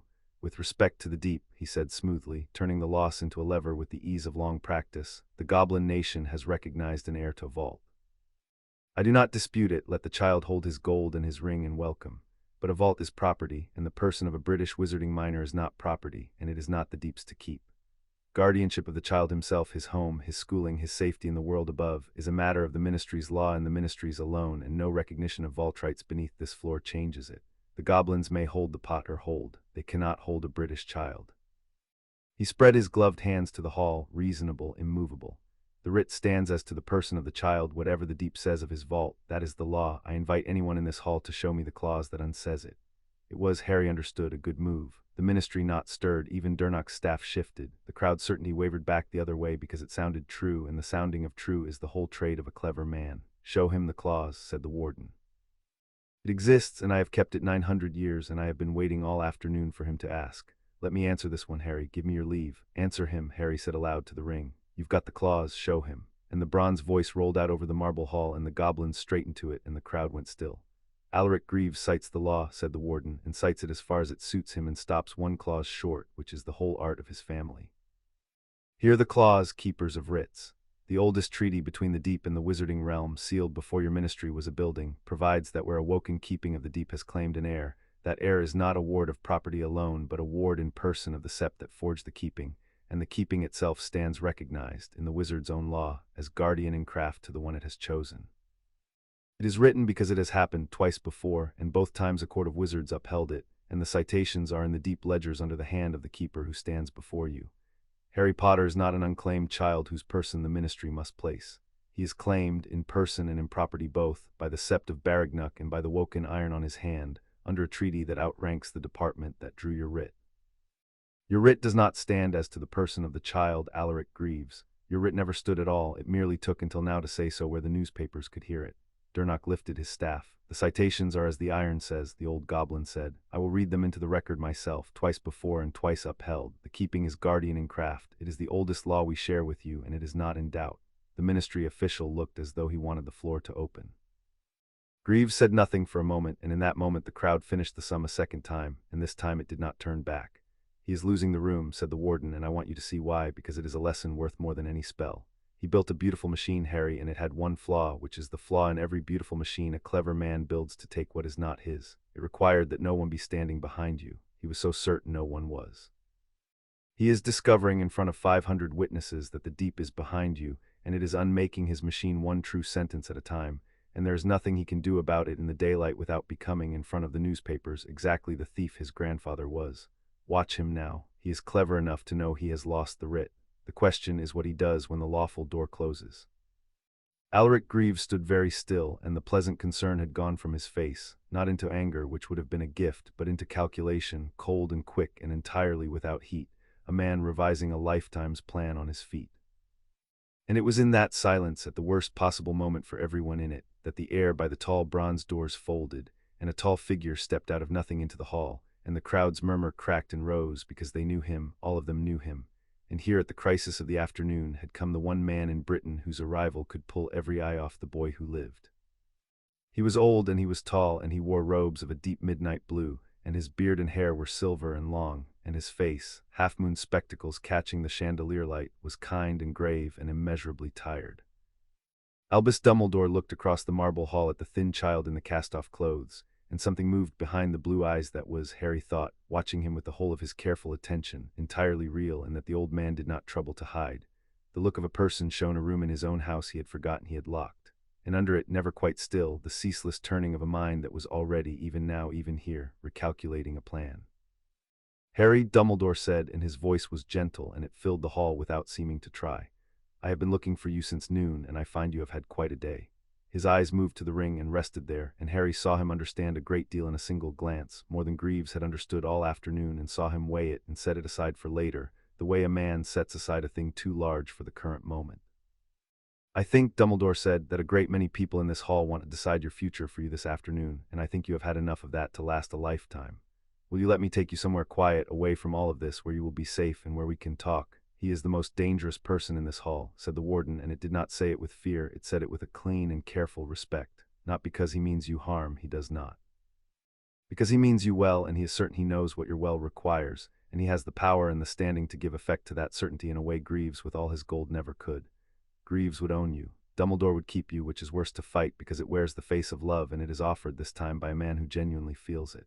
Hear me, Harry, he wants you back behind your aunt's walls, back under the blood wards, back on the shelf, safe and shaped and waiting. And an hour ago that was the only protection you had, and his argument was unanswerable. He turned quiet and certain and warm. It is not the only protection you have any more. You lit the other one yourself at the bottom of the world, so you may answer him at last, not as a parcel choosing an owner, but as a Potter declining with respect to be kept. Tell him the truth, tell him about the fire." Harry looked up at the old man in the midnight robes, and he did not answer as he had answered Greaves, because Greaves had earned a blade and this man had earned something harder, which was the truth said kindly to his face. "You're Professor Dumbledore," Harry said. "You put me with my aunt and uncle when I was a baby. You put the wards on the house so the bad people couldn't get in." He said it plainly, without heat, a fact laid down. "They worked. Nothing bad ever got in. But you gave the house to my aunt, and my aunt put me in the cupboard under the stairs, and I slept there for 5 years, and I was hungry a lot, and nobody ever came to check. The lady down the road with the cats watched me the whole time and told you I was fine. I wasn't fine." He let it sit, and the hall was utterly silent, and the quill by the doors had stopped moving because the witch holding it had forgotten it. "I don't think you're a bad man. I think you were busy saving everybody, and you decided I was safe, and once I was safe you stopped looking. But safe isn't the same as all right. I was safe in that cupboard. I was safe and I was starving both at once for 5 years, and the wards can't tell the difference. So no, I don't want to go back behind the walls. Thank you for the walls. They did their job. I'm not going back to live in a cupboard behind them." Nobody in the marble hall said anything at all. 500 wizards who had come to look at the pampered prince of their bright story stood and looked instead at a 5-year-old telling the greatest wizard alive, without cruelty and without a single raised note, exactly what their world's most trusted hands had done with its most famous child. And Harry watched Albus Dumbledore receive it, and the receiving was the most honest thing anyone had done in that hall all day. The old man did not defend himself. He did not explain about the prophecy, or the war, or the terrible arithmetic of protecting a boy whose survival 100 hidden enemies still wanted undone. He stood and he took it, and behind the half-moon spectacles his blue eyes brightened and did not look away, and when he spoke his voice had gone quiet enough that the hall leaned in to catch it. "I have made a great many decisions in a long life," Dumbledore said, "and told myself that the largest sacrifices bought the largest goods, and I have been right often enough to become dangerous to the people the arithmetic was smallest for. You are the smallest number I ever rounded away, Harry, and I did it in a warm voice, telling myself it was love, and you have grown up in a cupboard while I congratulated myself on your safety." He inclined his head slowly, an old king acknowledging a true word from an unexpected mouth. "You are owed an apology far larger than a hall like this can hold, and you will have it properly and not as a performance for a quill. For now I will say only that you are right, and that a man who is always saving the world should be made, now and then, to look at the one child freezing in the corner of it. Thank you for making me look." "Even Greaves," said the warden softly, "has just watched Albus Dumbledore concede a point in public to a child. Mark it, Harry. You did that with the truth and nothing else, no spell, no gold, no threat, and it is the most powerful thing you will do all day, and it has cost the one man who might genuinely have taken you the will to try. He steps back now. Watch him step back." "The question of your keeping," Dumbledore said, straightening, and now he spoke to the hall, and the tiredness had a spine of iron under it, "is not, it seems, mine to arrange, nor this ministry's, nor any collector's." The blue eyes touched Greaves, and there was nothing kind in the touch. "The child is proven heir of an ancient house, and claimed by the Goblin nation under law older than the ministry that issued that writ. I will not contest the Deep's claim. I will say, for the newspapers, since they are here, that I have known Harry Potter for the length of an afternoon's conversation, and I would sooner cross the entire Wisengamot than see him handed to Alaric Greaves, and I invite the department to consider very carefully how a writ came to be drawn this afternoon delivering the boy who lived into the hands of the one family in Britain whose name sits in the goblins' ledgers under the word thief." It was, Harry thought, beautifully done. The old man had stepped back from his own claim and put the whole weight of his standing against Greaves in the same breath, and the crowd, which had been ready an hour ago to hand Harry to the man with the warm smile, now looked at Alaric Greaves with the first cold stirrings of a very public suspicion. And Alaric Greaves, who had lost the writ and lost the ministry and lost the crowd and lost even the great Dumbledore in the space of 10 minutes in front of the whole world, stood in the center of the marble hall and did the arithmetic one last time, and arrived with the cold finality of a man who has always known this door was behind him, at the only column he had left. "How disappointing," he said. He said it quietly, almost to himself, and the pleasantness had gone out of his voice entirely, and what was under it was flat and level and patient and old. The voice Harry understood with the part of him that had spent 5 years reading adults for danger, of the true man at last, with the smiling one set down. He was not going to rage. He was not going to argue. He had come to Gringotts prepared for the lawful door to close, because a man does not spend 30 years hunting a thing his grandfather died reaching for without preparing for the hour the law fails him. And now the law had failed him in front of 500 witnesses, and Alaric Greaves reached, with an unhurried gloved hand, into the breast of his perfect robes. "Down," said the warden, and its voice went to the register Harry had heard exactly once before, in a play park, cold past the cold of the road, cold as the space between the stars. "Harry, whatever he draws, you do not run, because he wants you to run into the crowd where the shield cannot cover them, and you both. You stand with me, and you do not move from this spot. And you tell the goblins now in the old form I taught you at the door, to ward the doors and clear the innocents back, because Alaric Greaves did not bring a writ to a bank full of witnesses as his only plan, and I know what his family collects, and I would give a great deal to be wrong about what is about to come out of that robe." "Carrock," Harry said, fast and low and steady, "get the crowd back, get them out the doors, right now." And Alaric Greaves drew his hand from his robe, and in it was not a wand. It was a rod of black iron the length of a man's forearm, and it was wrong. Harry felt the wrongness before his eyes had finished making sense of the thing, felt it the way you feel a note played flat, a deep sickened jangle in the current his family had carried 900 years. The rod was goblin work, the running writing was cut along its length, the sept marks worked into its head. But the writing was cut backward, inverted, every holy line reversed into its own negation, and the marks were not the hand and the hammer and the anvil but their unmaking, a hand that struck the hammer down, an anvil cracked, the creature of the shield with the shield broken over it. It drank the chandelier light instead of throwing it back. Where the forge heart had been a hearth, a keeping, a thing that gathered and warmed, this was its exact and deliberate opposite, and the whole marble hall dimmed a shade toward it, as though it were a hole cut in the afternoon. The goblins in the hall recoiled, all of them at once, a ripple of pure instinct running through the reckoning of the deep, and it told Harry more about the thing in Greaves' hand than any word could. Durnock's carved face, which had not changed all that long day through the reading and the reckoning and the law, changed now, and what came into it was very close to horror. "It is real," the old goblin said, and his voice had gone to a whisper the whole silent hall could hear. 100 years we told ourselves it was a rumor the Greaves family spread to frighten us. It is real. He has made it. He did not raise his staff. There was no point. Every goblin in the hall knew there was no point, and their knowing it was the most frightening thing of all. "You know it, Keeper of Ledgers," said Alaric Greaves, holding the black rod easily, watching the old goblin's face with the first real pleasure he had shown. "Of course you do. Your nation has spent 100 years pretending it was never made. My grandfather began it in the years after your deep humbled him, out of a single perfect insight, that anything one people can forge, another can learn to unforge. It took 3 generations. It took a great deal of your stolen work to study, and a great deal of gold, and the better part of my own life to finish what Corvinus started." He turned the rod, and the reversed writing crawled. "You call your great works keepings. Things grown in the fire to be loyal, and loyal forever, and never to be taken by force. This is the unmaking. It does to keeping what your right did to the child's cupboard. It reads it to the root, and then it cuts the root. One touch, and a woken keeping is a dead ring again. One touch, and a forge heart is a cooling stone." His stone eyes came to Harry and to the iron on his hand. "I would so much rather have owned it, Harry, truly. An unmaking is such a waste of 900 years of craft. But I will not leave here empty, and if I cannot carry the potter iron out of this hall awake, then I will unmake it where it stands, and unmake the pretty declaration that hangs on it, and in the confusion I will go down to a vault that is now, thanks to you, open, and I will take the cooling heart of it home. You have been very helpful. You opened every door I needed." He moved. He was faster than his unhurried stillness had promised, and he did not lunge at Harry, he lunged at the ring, the black rod driving straight for the iron on Harry's raised hand, and the hall dissolved into noise, the crowd breaking for the doors in a wave of panic, the Auror's wands coming up a half-second behind the moment, Dumbledore's arm sweeping out with a word already on his lips, Carrock's blades flashing as the road warden threw himself across the floor. All of it too slow. All of it a half-second behind the black rod and the smiling man and the cold, patient hunger driving for the one thing in the world Harry could not bear to lose. The warden met it. The red shield bloomed as it had bloomed in the play park, seamless, chased with the holy writing, the great bell note ringing out, and the unmaking struck it, and this time the note did not say no and hold. This time the note screamed.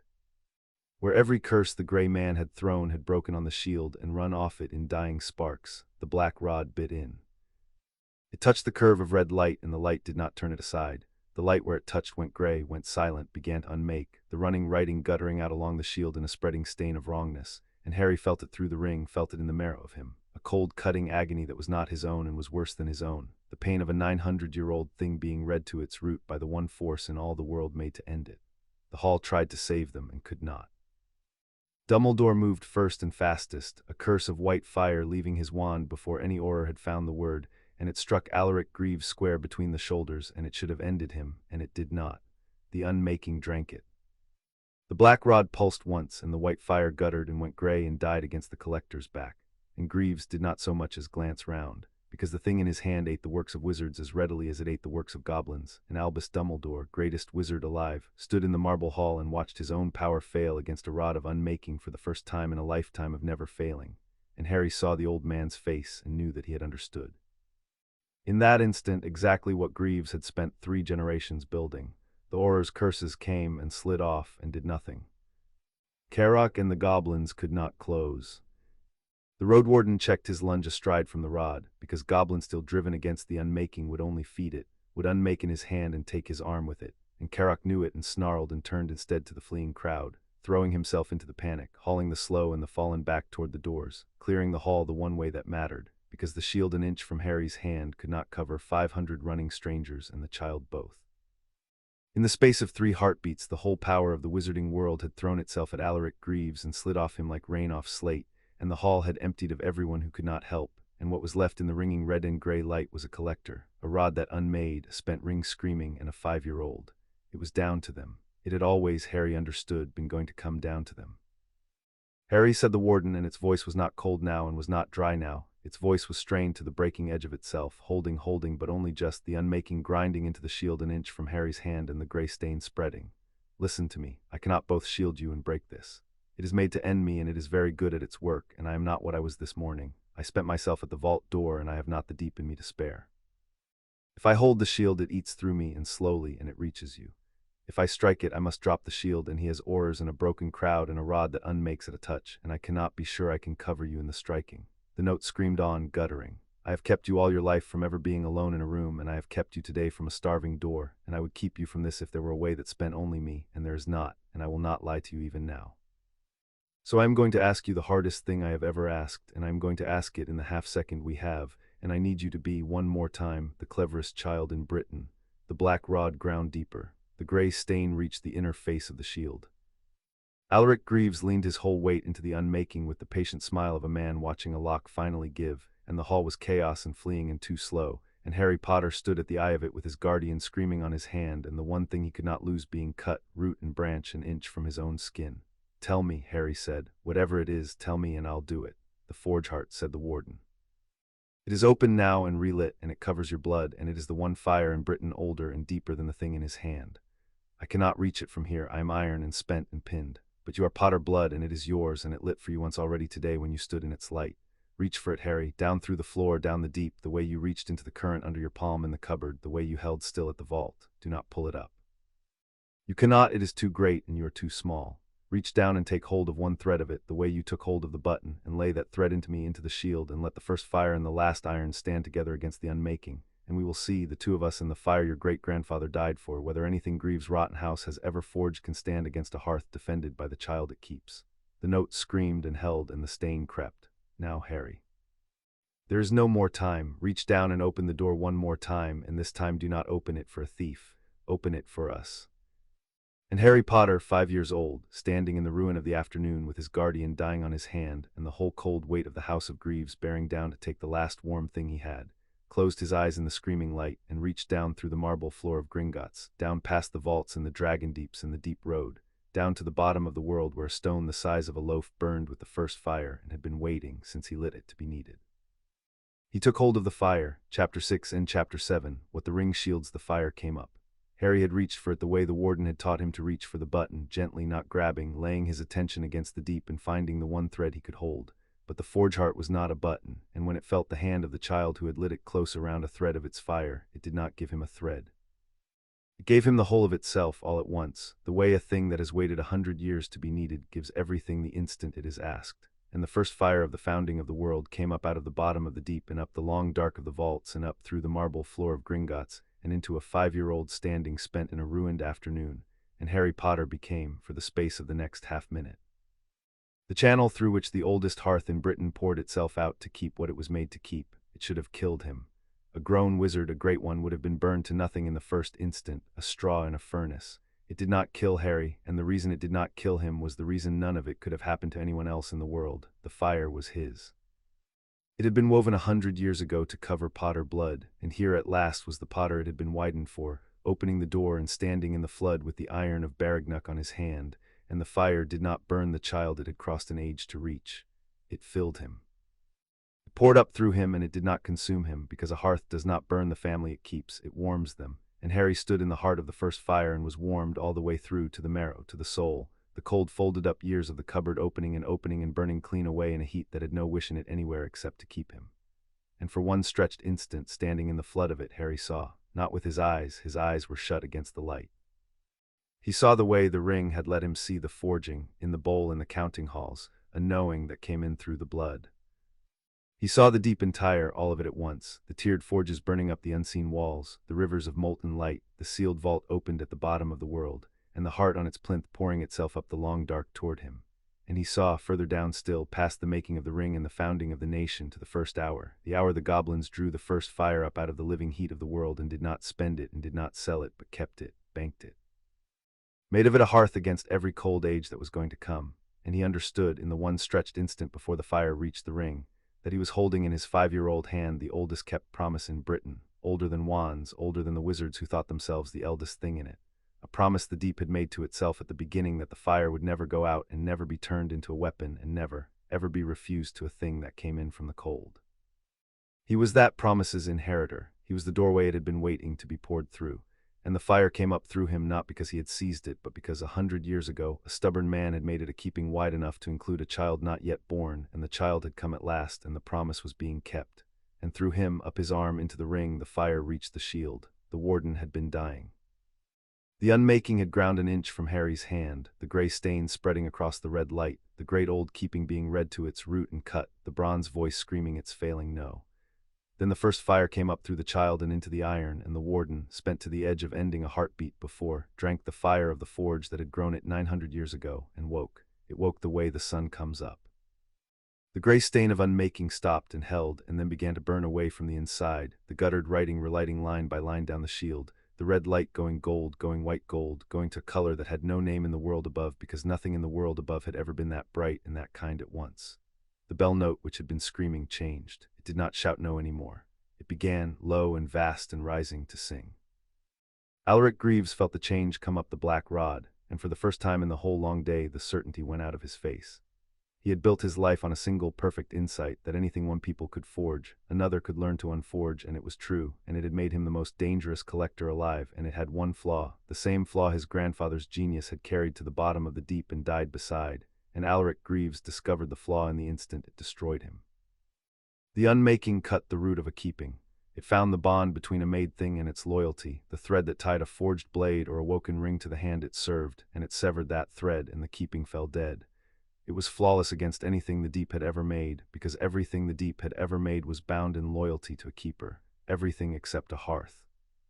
For a hearth is not bound, said the warden, and its voice came up out of the singing gold and filled the hall and rolled out through the bronze doors into the alley and stood the hair up on the neck of every witch and wizard within a quarter-mile. And it was not screaming now, it was speaking, vast and unhurried and terrible with joy. That is what your grandfather never understood at the bottom of the deep, Alaric Greaves, and it is what you have carried 3 generations to learn at the top of it. A forge heart is not loyal to its keeper, it has no thread to cut, it does not serve, it gives, and it gives freely of its own woken will, the way the child gave you nothing when you told him to come, and the way I have given him everything since a garden in the dark. Your unmaking is made to sever a bond, there is no bond here to sever. There is only a fire that chooses freely every instant to keep what it loves, and your rod has driven itself to the hilt into the one thing in all the deep it cannot cut, because you cannot cut a gift. You can only receive it, and I am very much afraid that you are about to. The first fire went up the black rod. It went the way water goes up a wick, drawn along the very lines Greaves had cut, the inverted writing that was the unmaking's whole cleverness turning, in an instant, into the road by which the fire came home. Every reversed letter, every negated mark, every holy line cut backward into its own denial. The first fire touched and read and turned right way round again. And where the unmaking had unmade, the fire remade, running down the length of the rod faster than a heartbeat, unreversing the reversal, unbreaking the broken shield on the graven creature's back, lifting the cracked anvil whole, standing the struck hammer back into the working hand, and the black rod that drank the light began from the head down to blaze. Alaric Greaves tried to let go of it. He could not. A collector's whole life is holding on, and his hand had closed on the unmaking the way it had closed on everything he had ever coveted, and now the thing he had spent 3 generations making would not release him because it was no longer his. It was being reclaimed, letter by burning letter, by the deep it had been stolen from, and it took his certainty with it as it went. The rod turned from black to red to white that lit the whole cavern of the marble hall, and the stolen craft that Corvinus Greaves had begun and Alaric Greaves had finished came apart in his grip, not shattered, not exploded, but unmade in the truest sense of the word, the corrupted work dissolving back into the pure deep metal it had been carved from a lifetime ago, and the metal pouring away out of his hand in a rope of molten gold, down through the marble, down the long dark, down to the forge heart at the bottom of the world that gathered its own back into itself and was whole. In the space of 3 breaths, Alaric Greaves went from holding the most dangerous artifact in Britain to holding nothing at all, a wisp of cooling ash on an empty glove. His life's work returned to the fire it had been robbed from, undone by the one law his family had never once been able to understand, that you cannot take a thing whose whole nature is to give. And the fire, having remade what was stolen, did the thing it had been woven 100 years ago to do. It widened. It came up out of Harry and out of the ring, and it did not strike outward at Greaves, because a hearth does not strike, and it did not chase the fleeing crowd or fall on the oars or turn on the ministry men in their good robes. It spread. The white gold light bloomed from the child at the center of the hall and rose and arched and came down, a dome of it, a keeping of it, wide as the whole vast lobby, and under it went every soul still in the hall, the last of the panicked crowd at the doors, the aurors frozen mid-curse, the wretched ministry official, the goblins of the reckoning, old Durnock with his staff, Carrock with a fallen witch still gripped in his arms, Albus Dumbledore standing spent and staring with his useless wand in his hand, all of them gathered in an instant under a dome of the first fire, and the warmth of it fell on the just and the unjust alike, on the ones who had come to adore Harry and the ones who had come to take him, and it kept them. That was the whole of what it did. It kept them. It filled the marble hall with a light like the inside of a blessing, and it said to every frightened person under it in a language older than fear, "You are inside now, you are covered, nothing that wishes you harm can reach you here." And Harry stood at the heart of it with the fire pouring through him and understood with the part of him that was 5 and the part of him that was suddenly very old that this was the thing. This was what the ring had been made for, not to break an enemy, to shield what mattered. And what mattered in the end was not only him and never had been, it was all of them. It was the whole hall full of flawed and frightened people, and the deep beneath, and the injured proud people who had kept faith with his name for 9 centuries, and the first fire had come up through the last of the potters to cover every one of them at once, because that was what a potter was for, and it always had been, and now the whole world was standing inside the proof of it. Harry turned his head slowly at the center of the light and looked at the people he was keeping. He saw the witch who had said, "Oh," the poor lamb pressed against a pillar with both hands over her mouth, lit gold, unhurt. He saw the wretched ministry official who had backed away from Greaves an hour ago, and who was weeping now openly without seeming to know it.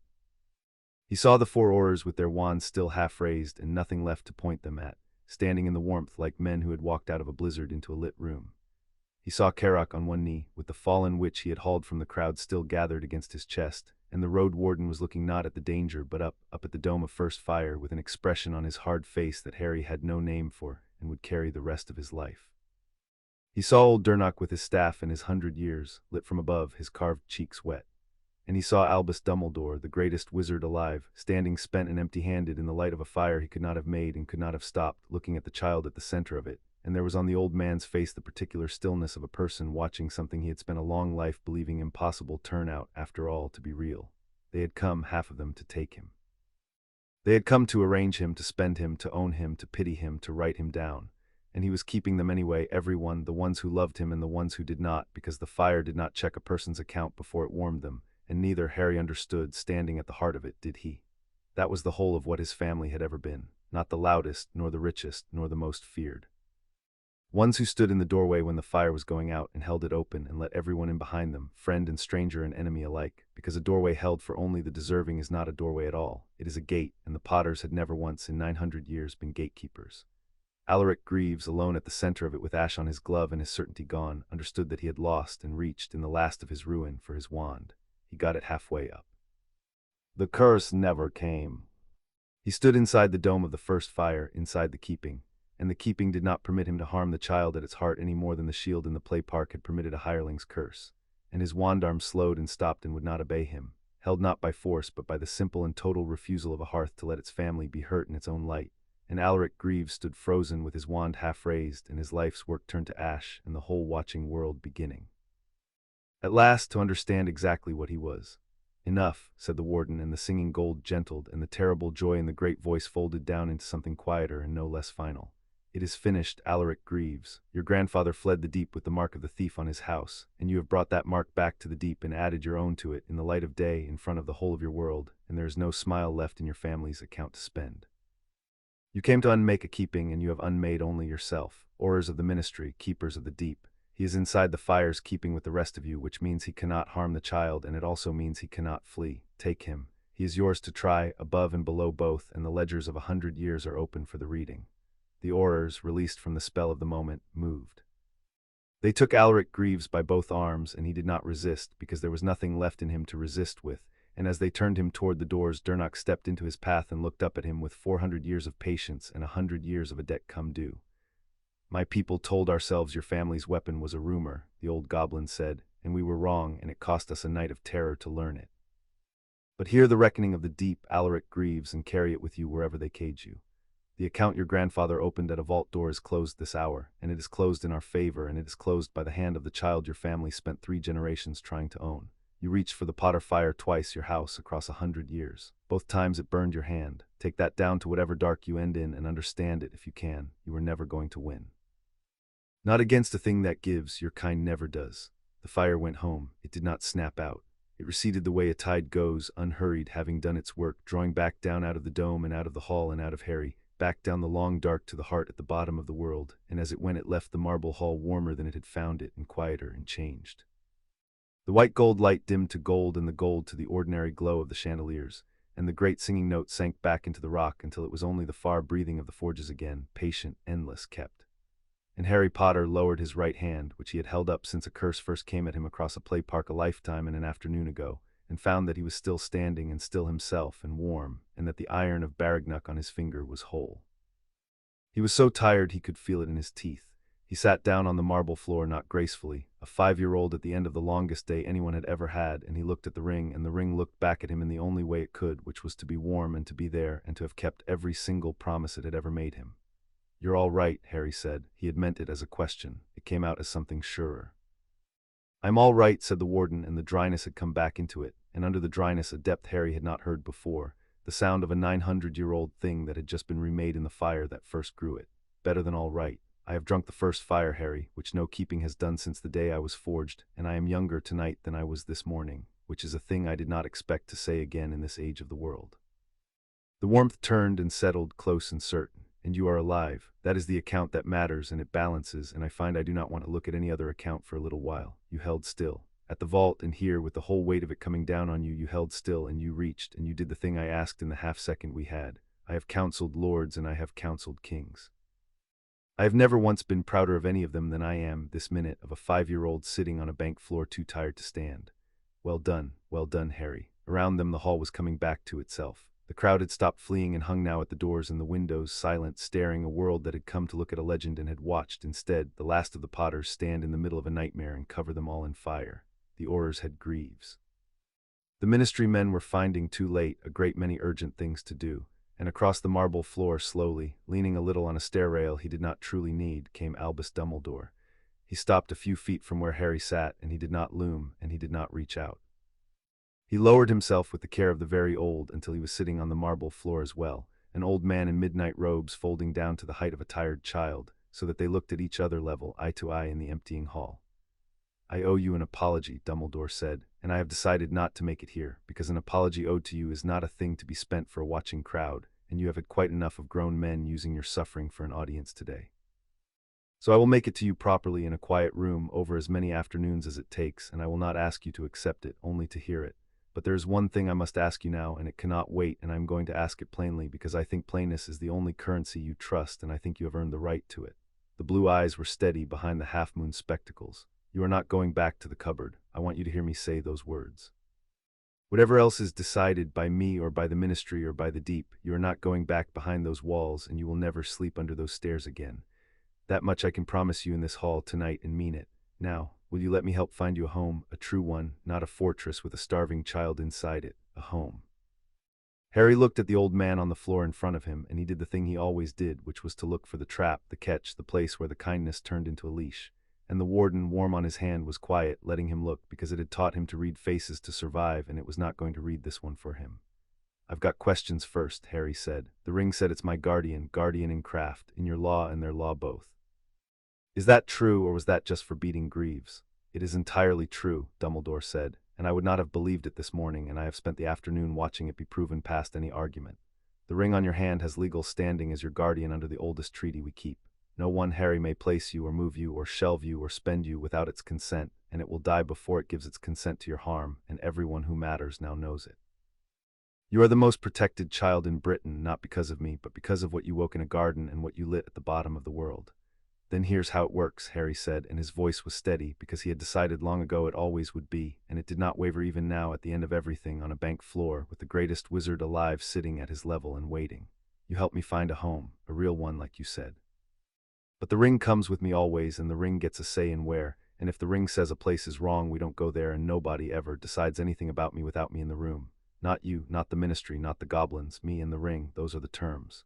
He paused, and then, because the warden had taught him that a true thing said plainly needs no decoration, he finished. "I've spent 5 years being decided about. I'm done. If you can do it that way, then yes. Help me find a home. I'd like a home."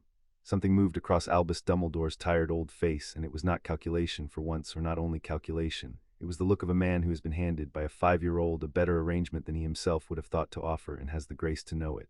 "Those," he said, "are excellent terms, wiser than most treaties I have signed. I accept them on my honor, and the ring may hold me to every word." He inclined his head. The second time that day the greatest wizard alive had bowed his head to a child, and this time there was nothing owed in it and nothing strategic. There was only respect. "You are going to be a formidable man, Harry Potter. I find I am very glad I am going to live to see it, and rather relieved that you appear, on the whole, to be kind." There was one thing left that Harry needed to ask, and he asked it while they were still sitting on the marble floor, because he had learned that the hard questions were best asked plainly and got over with. "My aunt and uncle," he said, "the cupboard, what happens to them?" He watched the old man weigh the question, and he could see Dumbledore trying to read what was behind it, whether the child wanted vengeance or reassurance or something else, and Harry let him look because he was not entirely sure of the answer himself. "Answer him true," said the warden, quiet, "and know your own heart while you do it, because he is not the only one who is listening for what you want, and you should not lie to yourself at the end of a day like this one." "They will answer for it," Dumbledore said carefully. "What was done to you is a crime, Harry, by the law of both our worlds, and it will not be swept under a rug because the people who did it are ordinary muggles who told themselves they were only being strict. There will be a reckoning for them, a lawful one, and you will not have to be part of it unless you choose to be." He paused. "But I will not pretend to know what you want that reckoning to be, and I will not decide it for you, because deciding things for you is the whole of what went wrong the last time. So I am asking, what do you want for the people who put you in that cupboard?" Harry thought about it. He thought about it honestly, the way the warden had taught him to think about everything, turning it over, looking for the true shape under the easy one. He found when he looked that he did not want what he might have expected to want. He did not want Vernon's Roham face frightened. He did not want the cupboard for Dudley. He found at the bottom of it that he mostly did not want to think about number 4 Privet Drive ever again at all, and that the wanting not to think about it was its own kind of freedom, larger than any revenge. "I want them to have to admit it happened," he said slowly, out loud. "To somebody with the power to make it matter, that's all. I don't want to hurt them. I spent 5 years watching them decide who deserved things and who didn't, and I don't want to turn into somebody who does that. I just want it written down true that I was there and it was real and it was wrong. And then I want to never live there again, and I already have that." He looked up. "So, make them admit it, and then I'm done with them. That's what I want." There was a silence, and it was Durnock standing a little apart with his staff who broke it, and his cracked old voice had approval in it, the flat, hard approval of a goblin, which is worth more than a wizard's praise because it is given so rarely. "There," the old goblin said, "is a reckoning kept clean." He does not confuse a debt owed to him with a license to do harm. The account gets settled. It does not get avenged into a new debt he would owe himself. He inclined his head. The iron chose well. I have said it before tonight. I will say it as often as it stays true, which I begin to suspect will be a very long time.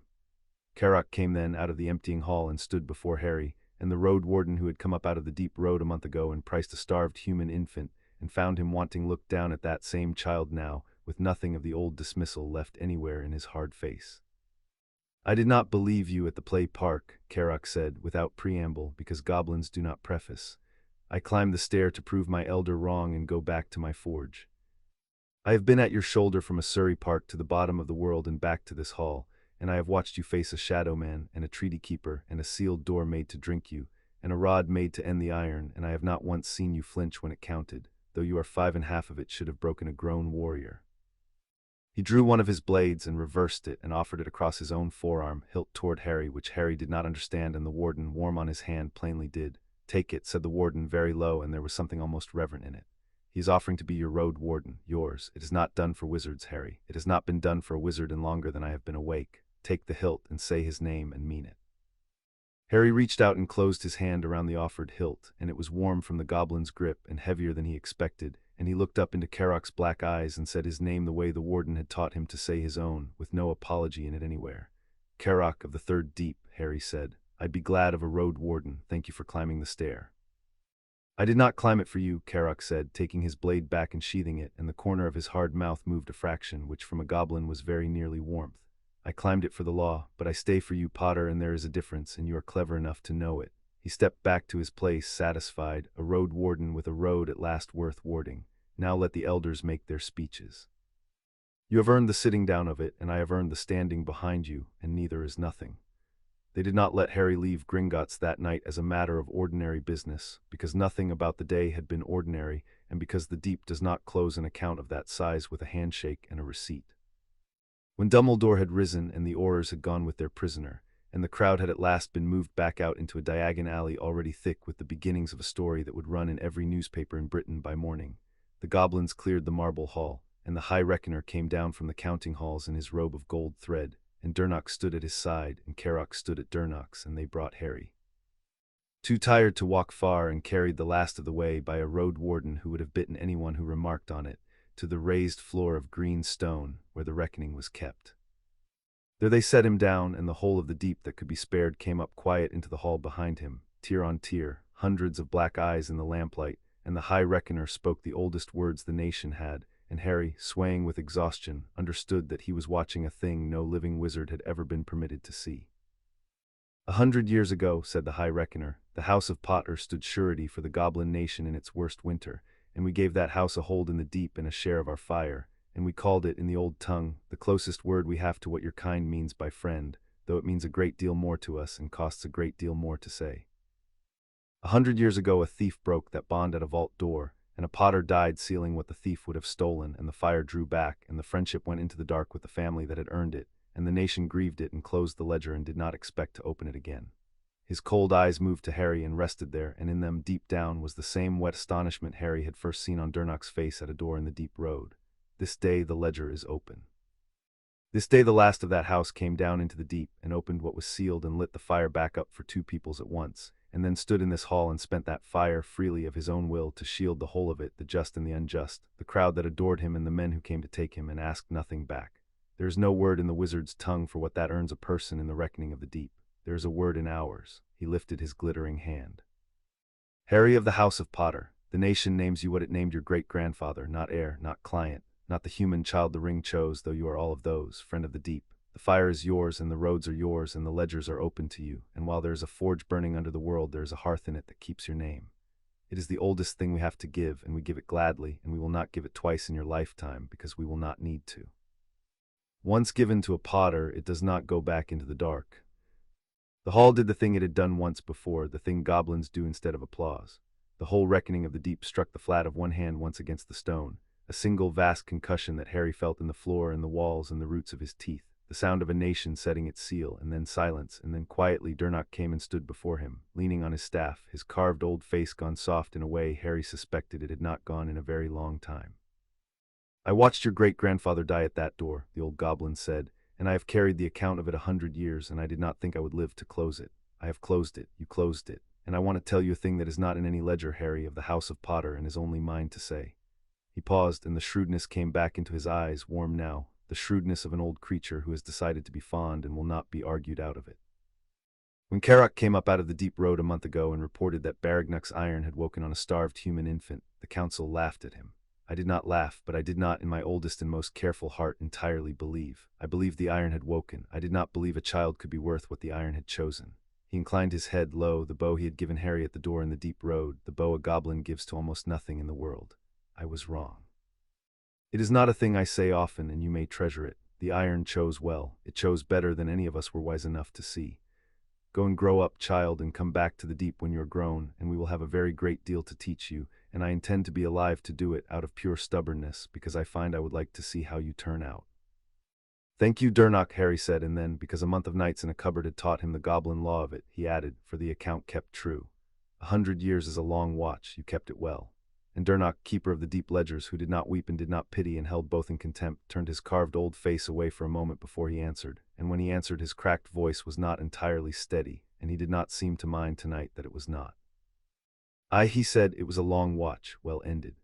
They took Harry up at last out of the deep, past the counting halls and the tall counters and the warning verse, out through the bronze doors into a diagon alley gone violet with evening, the lamps coming on down its crooked length, the last of the crowd murmuring at a respectful distance now, held back not by goblins or aurors, but by something new in the way they looked at him, a wariness that had grown up in an afternoon into something closer to awe.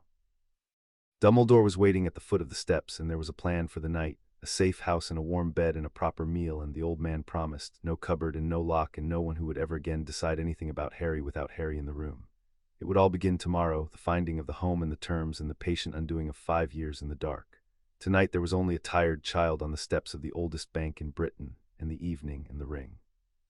Harry stopped at the top of the steps and looked out over the alley, the crooked roofs and the coming-on lamps and the whole hidden world he had not known existed a month ago and now belonged to, and he turned the ring gently on his finger to be sure it was still there. "Warden," he said quietly so only it could hear, "is it always going to be like today, all of it, the running and the courts and the fire and the man with the rod?"